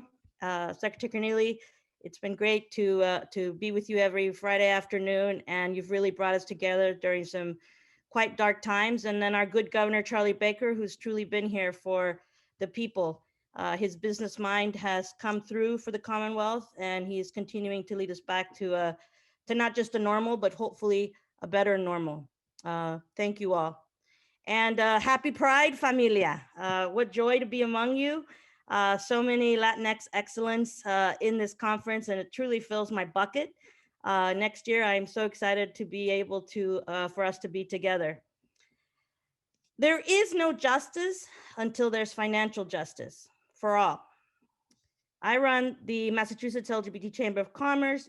Our chamber focuses on building financial justice for LGBT members of our Commonwealth. Within that membership are Latinos and Latinas. Across the US, Latino LGBT adults have a higher unemployment rate, 14%, than the general population. Only 61% of Latino LGBT people have health insurance compared to 82% of white LGBT people. 15% have college completion rate versus 31% for the general population. 28% of transgender non-conforming Latinx people are live in extreme poverty compared to 15% of white trans people and 4% of overall population. Unifying as a people and raising our voices is what will bring about better statistics. But it is us acting together in love and acceptance and joy towards our LGBTQ Latinx people that will really change perception, that will really change how we come together and how we support each other. The definition and the guiding word of this conference is being bold. Being bold is being able to show the ability to take risk with confidence and with courage. Tomar esos riesgos, tener esa confianza, y tener el coraje para hacerlo. This is our moment. What this pandemic has shown us, the larger community, is something we as Latinos and Latinas know, which is how to make something good out of something not so good. In the face of adversity, we make things happen, and we can still smile and dance and feel joy. This is our special gift. With the opportunities here for us, it is imperative for our next best step, to not let this moment be a stumbling block, but a stepping stone towards a better future for our children and our grandchildren and for each other. It is a moving time for us as a community, and it's when the best of us as Latinos are showing up for each other, whether in informal ways or in formal ways, or in all the other ways that we've come together. I see us better than ever before lending a hand and building relationships such as the one we've built with Secretary Corneli every Friday afternoon on calls, answering the complex questions, the simple questions, the not known questions, and being able to then come back to the possible answers to those afterwards. Being able to easily access somebody like Secretary Acosta, who is dealing with not only building up an entire system to support the big impact of unemployment upon pandemic starting, and the governor holding it all together, answering fast questions. But truly how we've been able to be here in the community to exercise and find all of the people out in our community. And we haven't found them all, but to find as many of the people in our community who have needed us to be there. And those challenges continue as we continue to see things that are happening in the Boston Public School as we speak today. and in other places of our community where our unifying is the only thing that's going to really make the difference. I am grateful to be a Latina. I am grateful to be an LGBTQ Latina. I am grateful to have many of you as friends and as sisters and as brothers, and in so many ways, grateful to be a part of this community and the work that we're doing. Amplify Latinx, the efforts that all of you bring, Betty, Aneda, and others, have really made a big impact in our community and continue to do so. So proud of all of us and all of you for what you've done and what we do. And with that, I will season my 5 minutes and happy to introduce the first of the closing keynote speakers, Cristina Jimenez Moreta. Cristina is the co-founder of United We Dream, the largest immigrant youth-led organization in the US with a network of over 800,000 members, and was instrumental in the successful push for DACA being signed into law. Welcome, Cristina, bienvenida. Thank you so much for that wonderful introduction, Grace. And thank you to my friend, Betty Francisco, co-founder of Amplify Latinx, and Rosario, executive director, for inviting me to join you this year.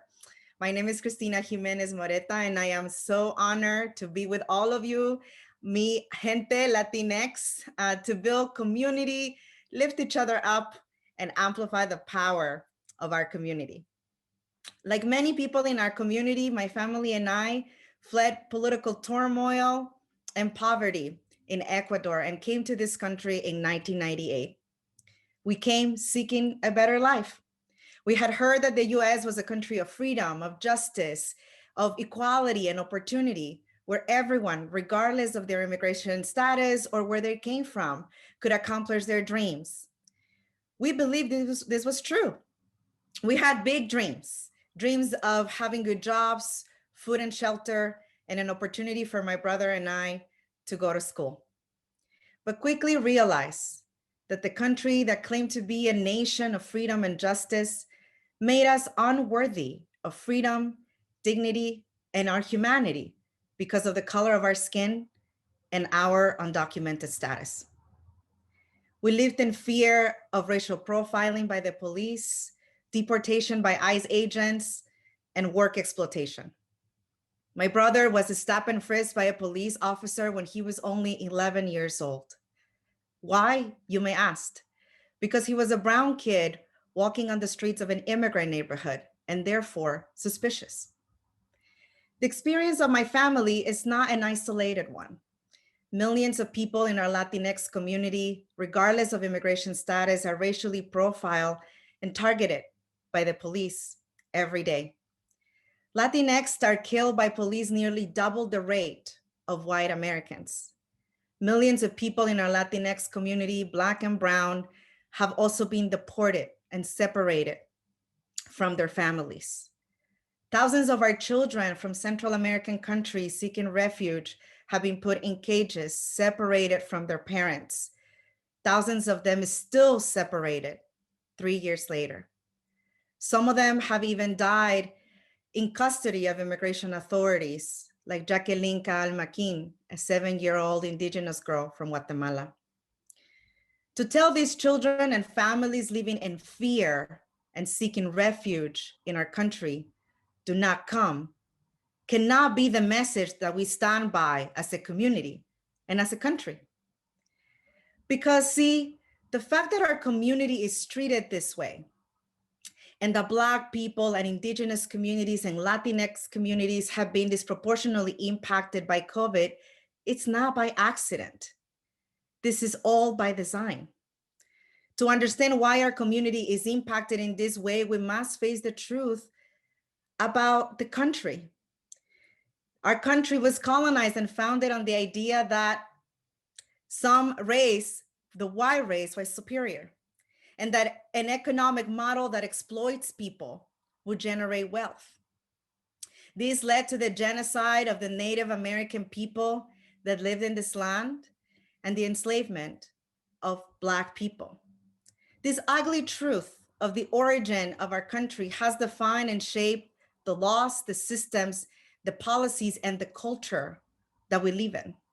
This is why Black and brown people don't have access to healthcare, good jobs, and schools. This is why our immigration system has created undocumented people to serve as a source of cheap and exploitable labor. This is why some of us in our Latinx community believe the lie that the closer that we are to whiteness, the better we will be. But we cannot fall for this lie. I know that confronting this truth is overwhelming, but we must face it to move forward. I also know that we have lost so many loved ones and so much in the last year. It's been painful and it's been heartbreaking. But in the midst of this difficult time, where systematic racism and inequality have been exposed, we have an unprecedented opportunity to change the course of this country and to ensure that our systems and institutions include all of us and enable everyone in our communities to thrive. We can and must transform this pain and heartbreak into action. I am hopeful about our future because we have done this before and we must keep doing it. I am hopeful because we have shown up with love and in solidarity with our neighbors and our loved ones impacted by the pandemic. We've established mutual aid funds across the country and funded organizations and churches to support undocumented immigrants that were left out of COVID relief by our government. I see opportunity and hope in the record number of Latinx voters that voted in the last election, particularly all of our young Latinx voters. Their vote more than doubled in the last election. And there are over 30 million voters in our communities, and we must keep doing the work to mobilize every single one of them in every election. I see opportunity and hope in the conversation about anti-Blackness that we're finally having in our Latinx community, thanks to the courageous work of the Movement for Black Lives. And we must keep having these conversations and doing the work to be a community that is united against racism. I see opportunity and hope in the young people in our communities who are courageously becoming part of social movements, from the Movement for Black Lives and defunding the police to abolishing ICE to climate justice and LGBTQ rights. We need to keep supporting our young people to lead, to shake things up, to challenge us to be better and more courageous. I see the opportunity and hope in all of you, because if all of us play a role in advancing justice, dignity, and respect for our community, we can win change. And when I say respect and dignity, I do not mean a parade or a Latinx heritage event. This is not the full respect that we deserve. Advancing justice, dignity, and respect for our community means having equal access to good jobs, to quality education, to healthcare, to voting, and to economic opportunity. It means a narrative and a culture that embraces us and celebrates us instead of criminalizing us and victimizing us. It means a pathway to citizenship for the undocumented amongst us, because their exclusion hurts all of us. I know we can write a new story about this country and our place in it. Together, we can create a new country where all of us can live with dignity and thrive. ¿Sí se puede, mi gente? Se puede. Now, it is my pleasure to introduce our next keynote speaker, the first woman and person of color to fill this role, whose inauguration early this year was a measure of how far Boston has come. Fourth generation Roxbury resident and the 55th mayor of Boston, Mayor Kim Janey. Welcome, Mayor. Thank you so much, Christina. That was just amazing. I am so incredibly grateful to join you all today and always, because as so many speakers have noted, this work is ongoing and there is a long history of denying people the right to advance in terms of economic advancement, in terms of so many challenges that we faced. And I know this to be true, and that is that we are much better when we work together. And so I'm just incredibly honored to be here to celebrate, to lift up all the ways that this work is moving forward. And I particularly want to highlight your work, Christina, around DACA. You know, this work is so incredibly important. And as mayor, I understand that. And it's why I have tripled the resources, the investment going into legal defense funds to organizations, legal lawyers who are helping folks.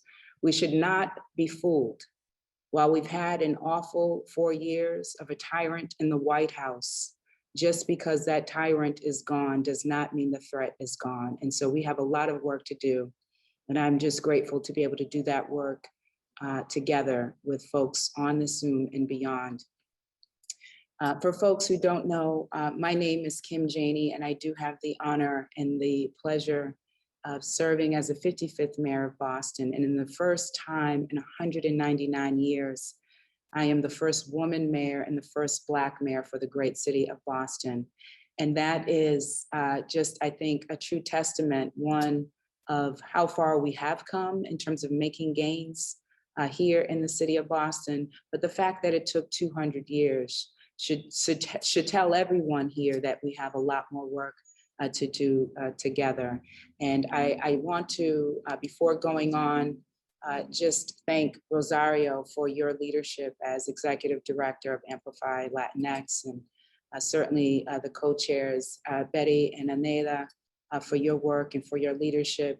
I am grateful to have had folks on this Zoom participate in my mayoral transition committee, and certainly Betty served as one of 5 amazing co-chairs, and I'm deeply grateful for all of the work that was put into our report, but really trying to help inform this work going forward.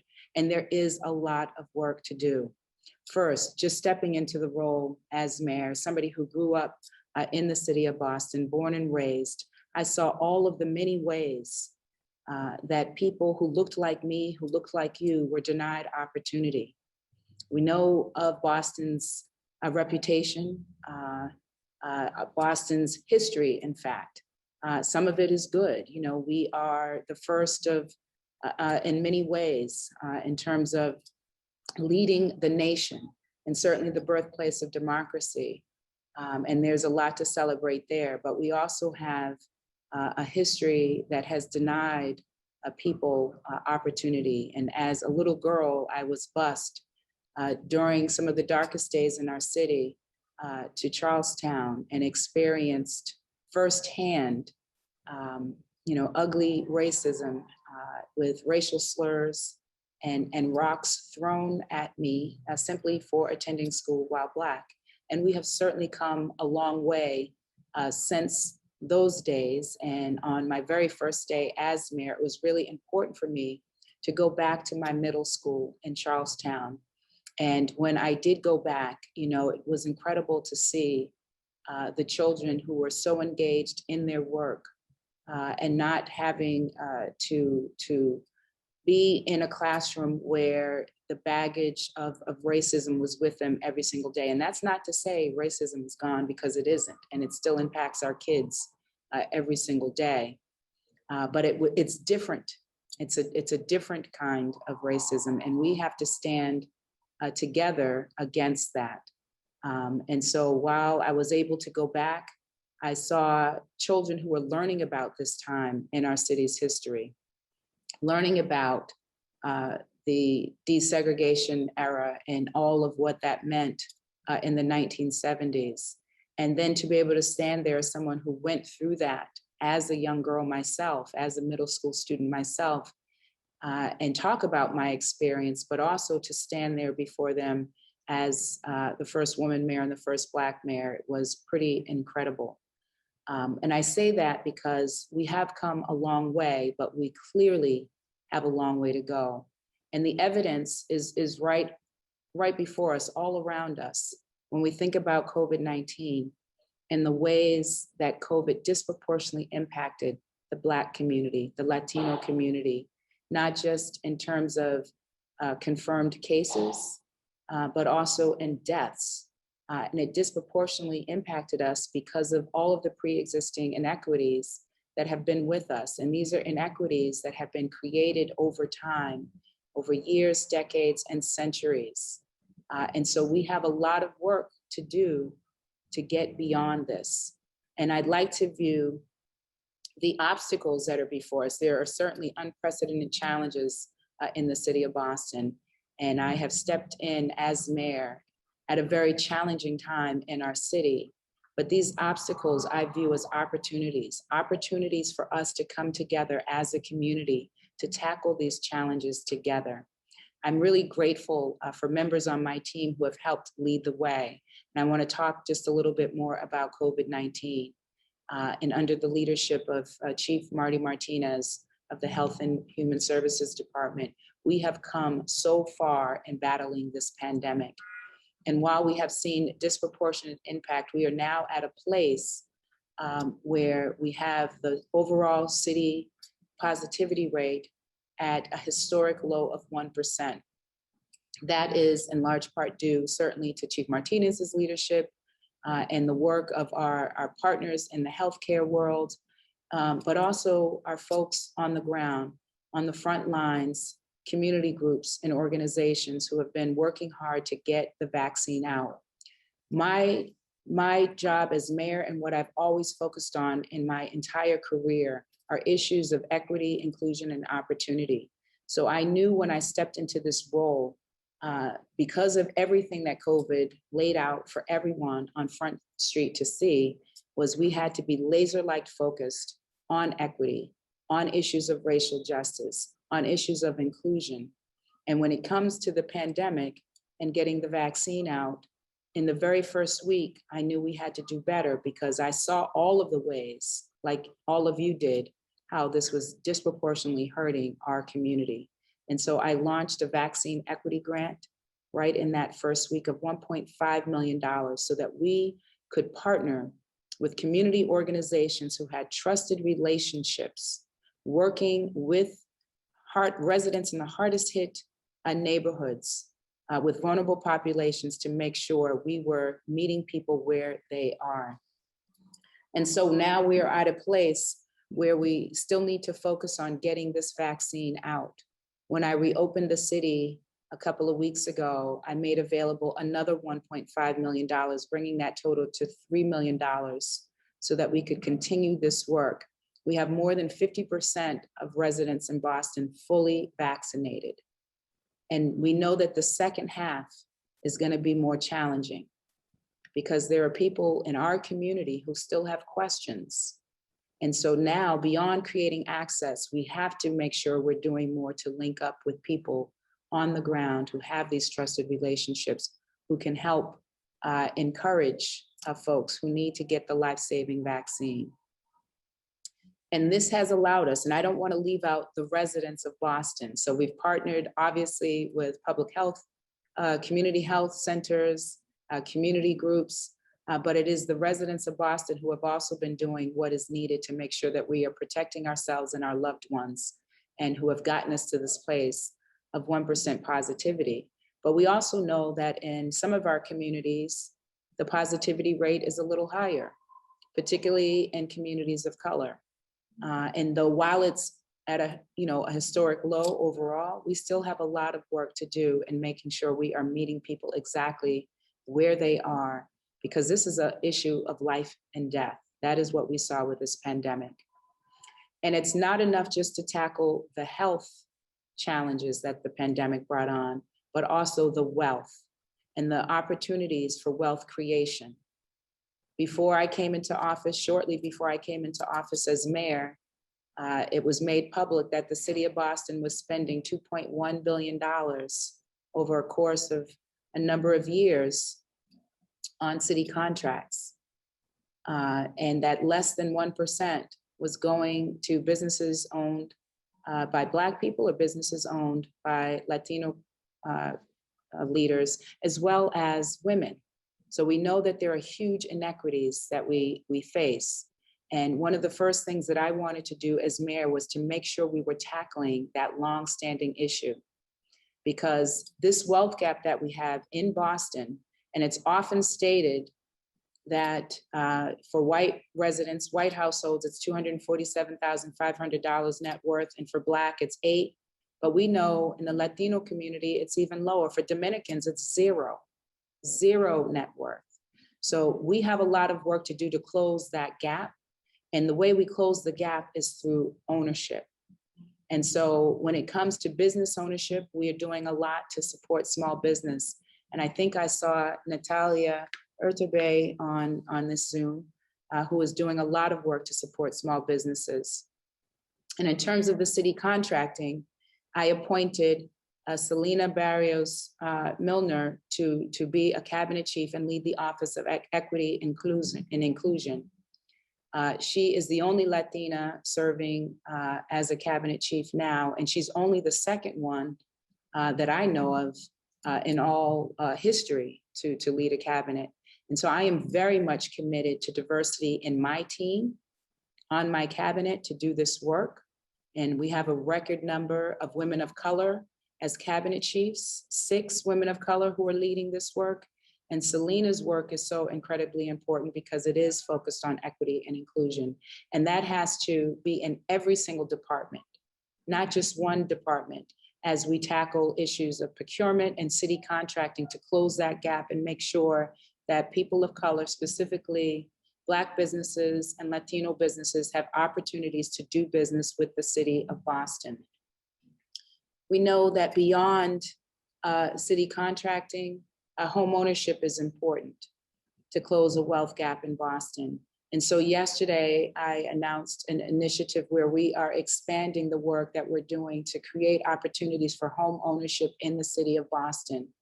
And this is a lifeline as we're talking about coming out of this pandemic, a stronger Boston than before, a more equitable Boston, and that our economic recovery is in fact equitable. We need to make sure that we're doing more. And so yesterday I announced support of up to $40,000 for down payment assistance for first-time home buyers. And this is key because we know what redlining has done to lock people out of the opportunity to buy a home. And we know how important owning a home is to building generational wealth.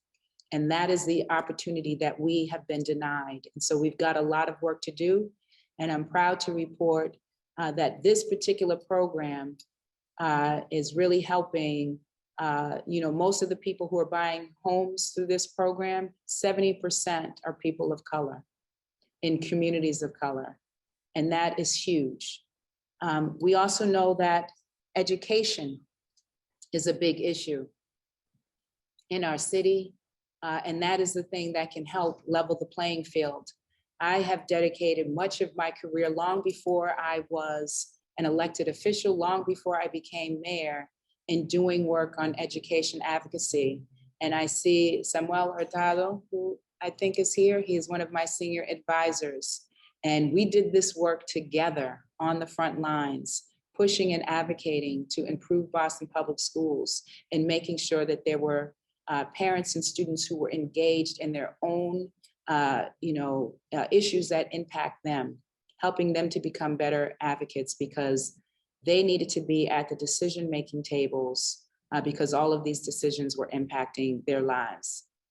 And everyone on this call, I know, knows that we have lost incredible leaders on our Boston School Committee, Latino women who were doing the work to ensure that we were moving forward with racial equity in Boston. And that work must continue. The work that Alex and Lorna have been doing is critically important, whether it was language access or equity issues overall. In my commitment, as we are looking to replace them, we have to make sure that we have strong Latino representation, and that I would love names if people have names. We are opening up the application process, and I see Chief Churchill is on this call. She is the Chief of Policy and Planning and is helping to make sure that this process goes smoothly.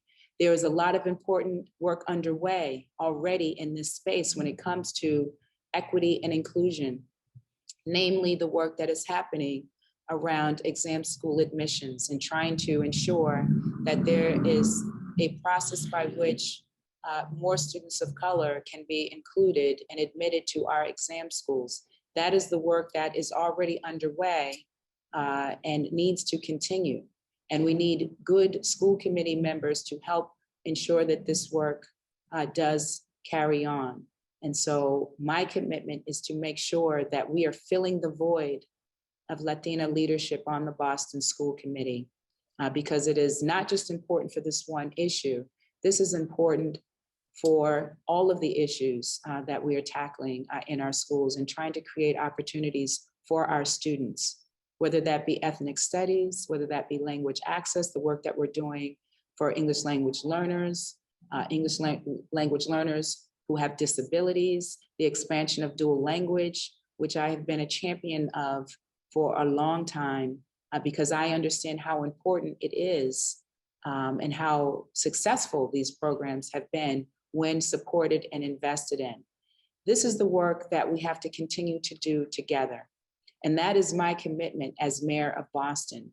I know, and this morning, I started my day, this is Caribbean Heritage Month, and I started my day at a breakfast celebrating Caribbean Heritage Month.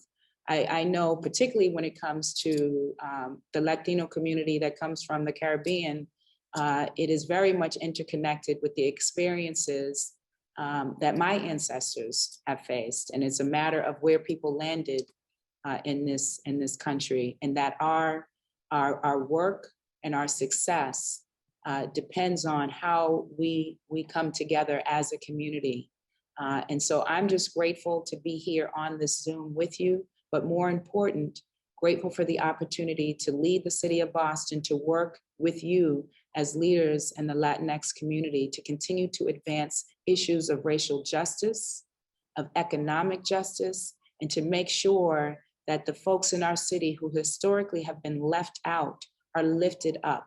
We have a lot of work to do to close a massive $250,000 wealth gap, or to deal with the billions of dollars that are being spent in city contracting, or to close the opportunity and achievement gap in our schools facing our young people, and clearly to deal with the public health challenges that are before us. And we know that that is the case in large part because of the social determinants around health, and that racism now declared as a public health issue, and it is. And that is why we have to continue to work together to make sure that we are leading our city in a direction that will get us toward an equitable, just, and more resilient city. That is the work that I am doing as mayor, and I'm just grateful to be able to do that work in partnership with you all.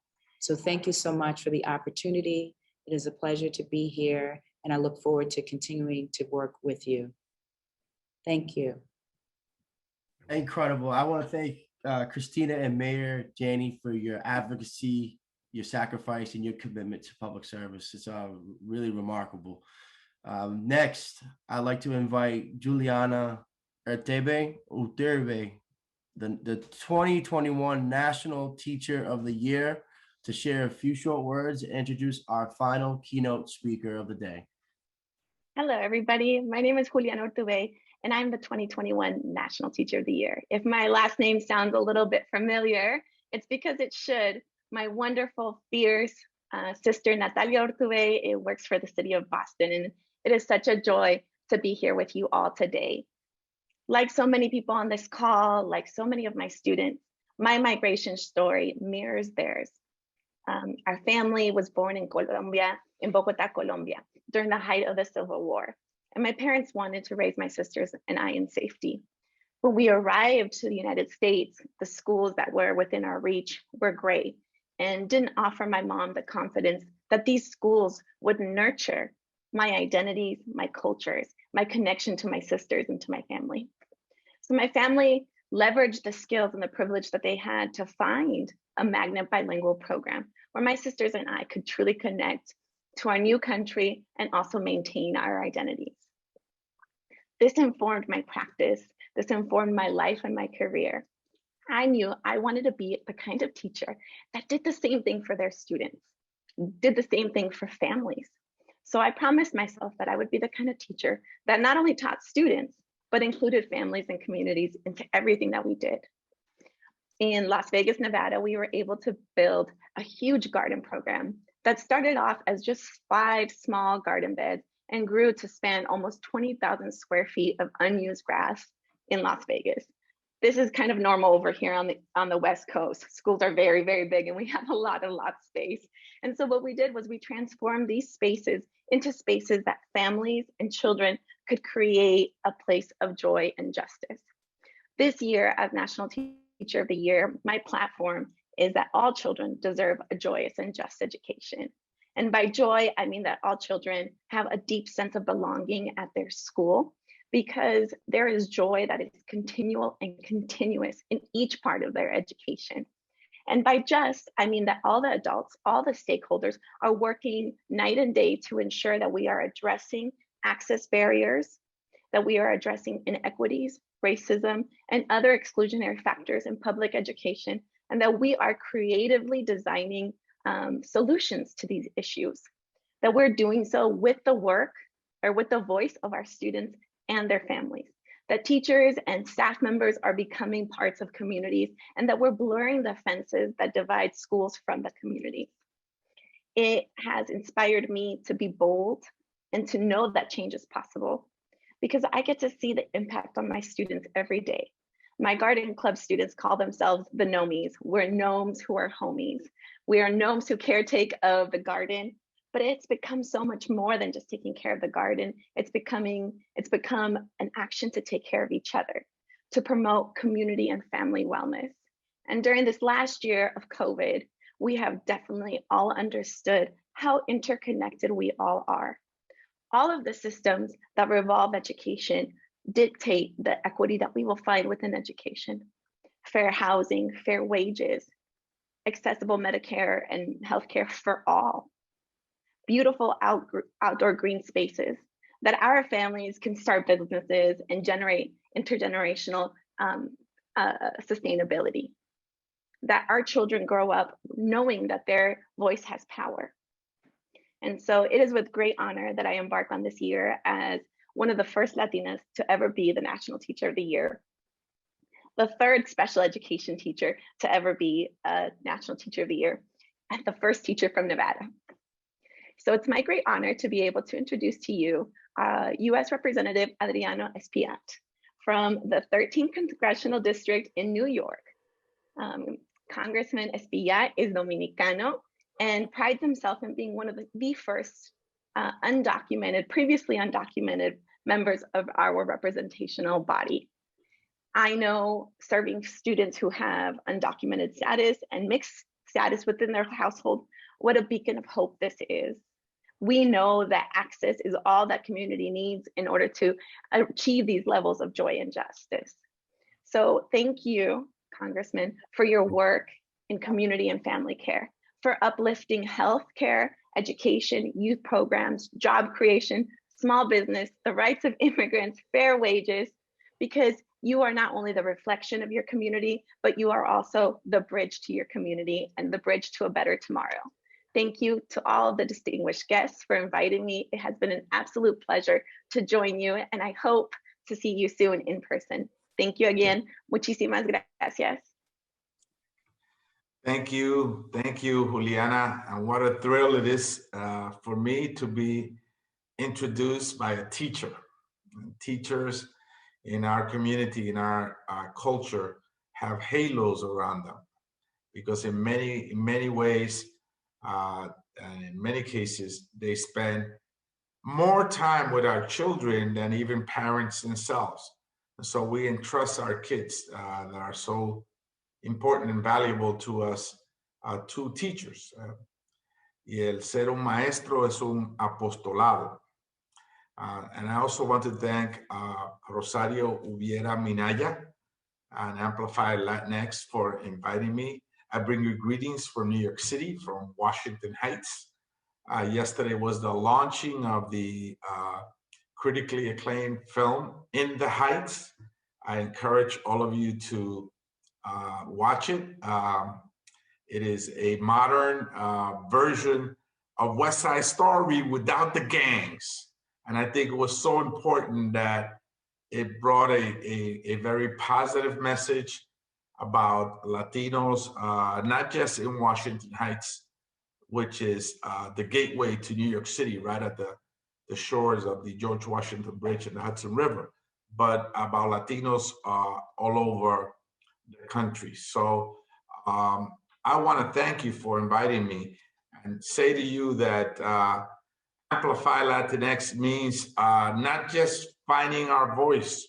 I think it's important that we find our national voice. I think perhaps we have been wondering aimlessly at times, wondering where we can find a united voice that could bring the diverse Latino community together, even with our own special accent and our own rhythms of our own particular sounds and music that we like to dance to.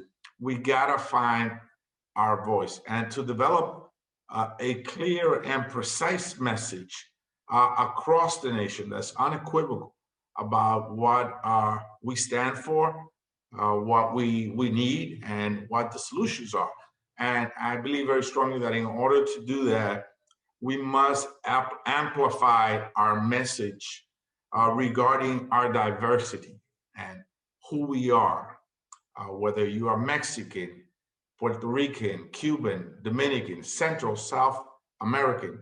We have a lot that we bring to the table, and it is in many cases different, although just like our music is different, just like salsa and merengue and cumbia and bachata, it sounds different, but it's very often played by the same instruments. And so we must make sure that America understands the diversity of our own community. And in there perhaps lies our great challenge of how we can bridge those differences and find one voice across the nation that's unequivocal and direct in our message. But we must also amplify our message regarding our contributions and what we've done for this nation. It hasn't, the names of Colorado, Arizona, La Florida, Los Angeles have not fallen from the sky. They have a reason why they're there. And the contributions that we have provided for this country are as old and as important as those names. And I think very often in the just of the everyday life that we live, the complicated lives that we live, very often America doesn't understand the depth of our contributions to our nation. So we must amplify the message of our contributions. And then, of course, we must amplify the message of our needs. And this pandemic revealed what we already knew. And America is acting as though this is new. Yes, we have high levels of diabetes because we come from a land of sugarcane. Yes, we have cardiovascular and respiratory illnesses because we come from lands of tobacco. And yes, we have other kinds of illnesses that manifested themselves in death during the pandemic because we must do better with our health and we have these disparities. But we know this already and we knew this, but America acts as though this is something brand new. Yes, the virus was discriminatory. It was racist in many ways. It went after people with diabetes, with asthma, with respiratory diseases, with cardiovascular problems, with renal problems. Yes, it killed them. And so we must put out our needs. Our small businesses, we see how fragile they were. This pandemic took many of them out. People lost their jobs. People were in the hospital for months fighting for their lives. We were unable to say goodbye to our loved ones. And as a result, we're facing now a major mental health crisis because of the collective trauma that the pandemic imposed on us. So we must be clear about our needs. And then, of course, we must be also amplifying our message regarding the solutions to those problems that we face. And we know what the answers are. No one could invent them to us. No one could present them to us. They're very authentic and genuine, and they come from very deep in our community. The solutions to our problems, we know, and we have to fight to make sure that we get those problems resolved. None of this could really happen unless we exercise our political power. None of this could happen unless we're unafraid of exercising our political power and develop our political power to the full magnitude that we know we can develop it. We love politics. In the Dominican community, we love music, we love politics, and we love baseball. And you know, in many of our families, they don't allow us to speak about it at the dinner table because a fight will ensue, because we have different opinions as well. So yes, we love politics, but very often we are afraid of exercising our political power, and we shied away from it. Something that is not characteristic in our collective personalities. Shyness is not a characteristic in the Latinx community. And so I ask you all to be laser focused in amplifying these important factors that will guarantee how we move forward as a community, how we move forward as a people. And I know that there's lots of complaints. I hear it every day. We don't have a national voice. We don't have a national agenda. What is happening with the diversity in our communities that we can't really get it together, that we can't talk to each other, not even regionally, even amongst ourselves, to be able to push forward a national vision.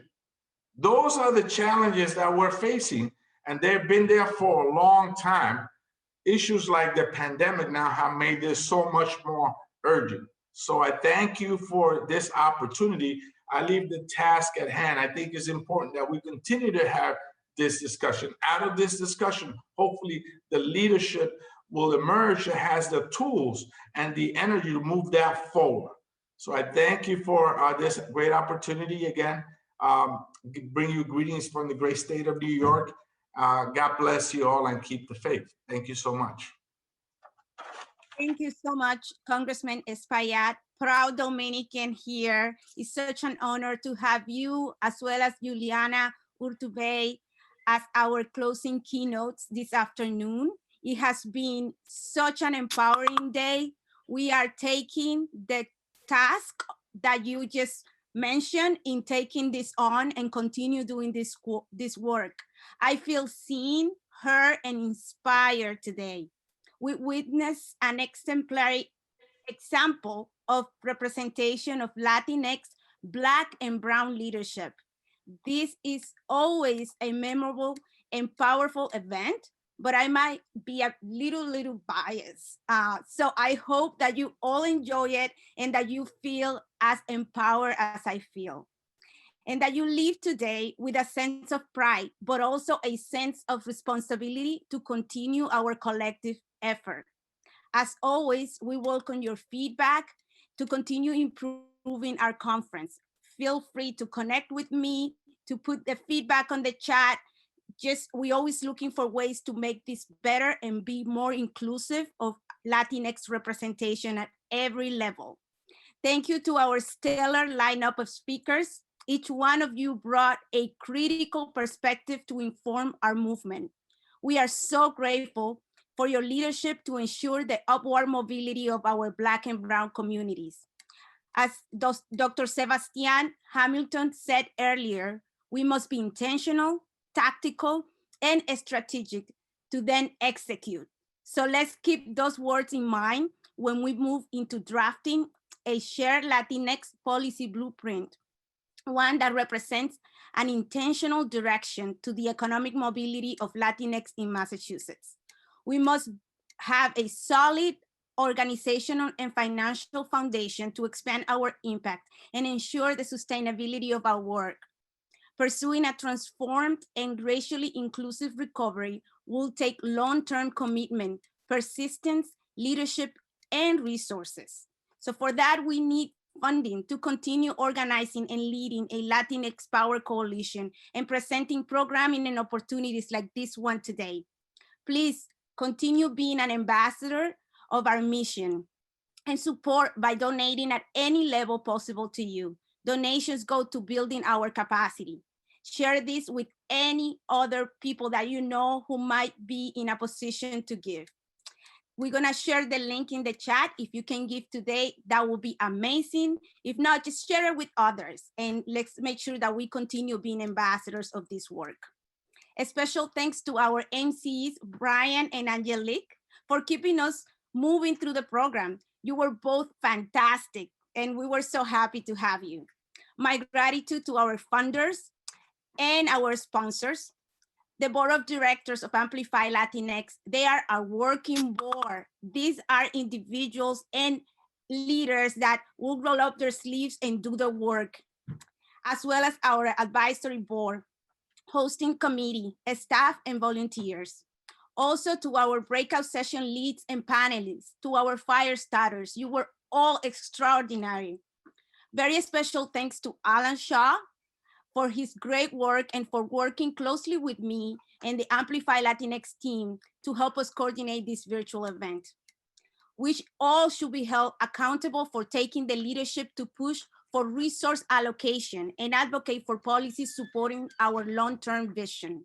Remember, a return to normal is no longer a credible option. We must reopen by rebuilding into a new normal, one more inclusive and equitable. What it's been such a day, but I'm gonna leave you with the words of Rigoberta Menchú. The people are the only ones capable of transforming society. So let's keep that in mind as we move into a more lively part of this event. We're gonna have live music by our DJ, and we're gonna start the weekend with a celebratory tone for pride about our Latinx culture and everything that we can accomplish together. Have a fantastic rest of your day and a fabulous fin de semana. Muchas gracias and keep amplifying. Thank you so much.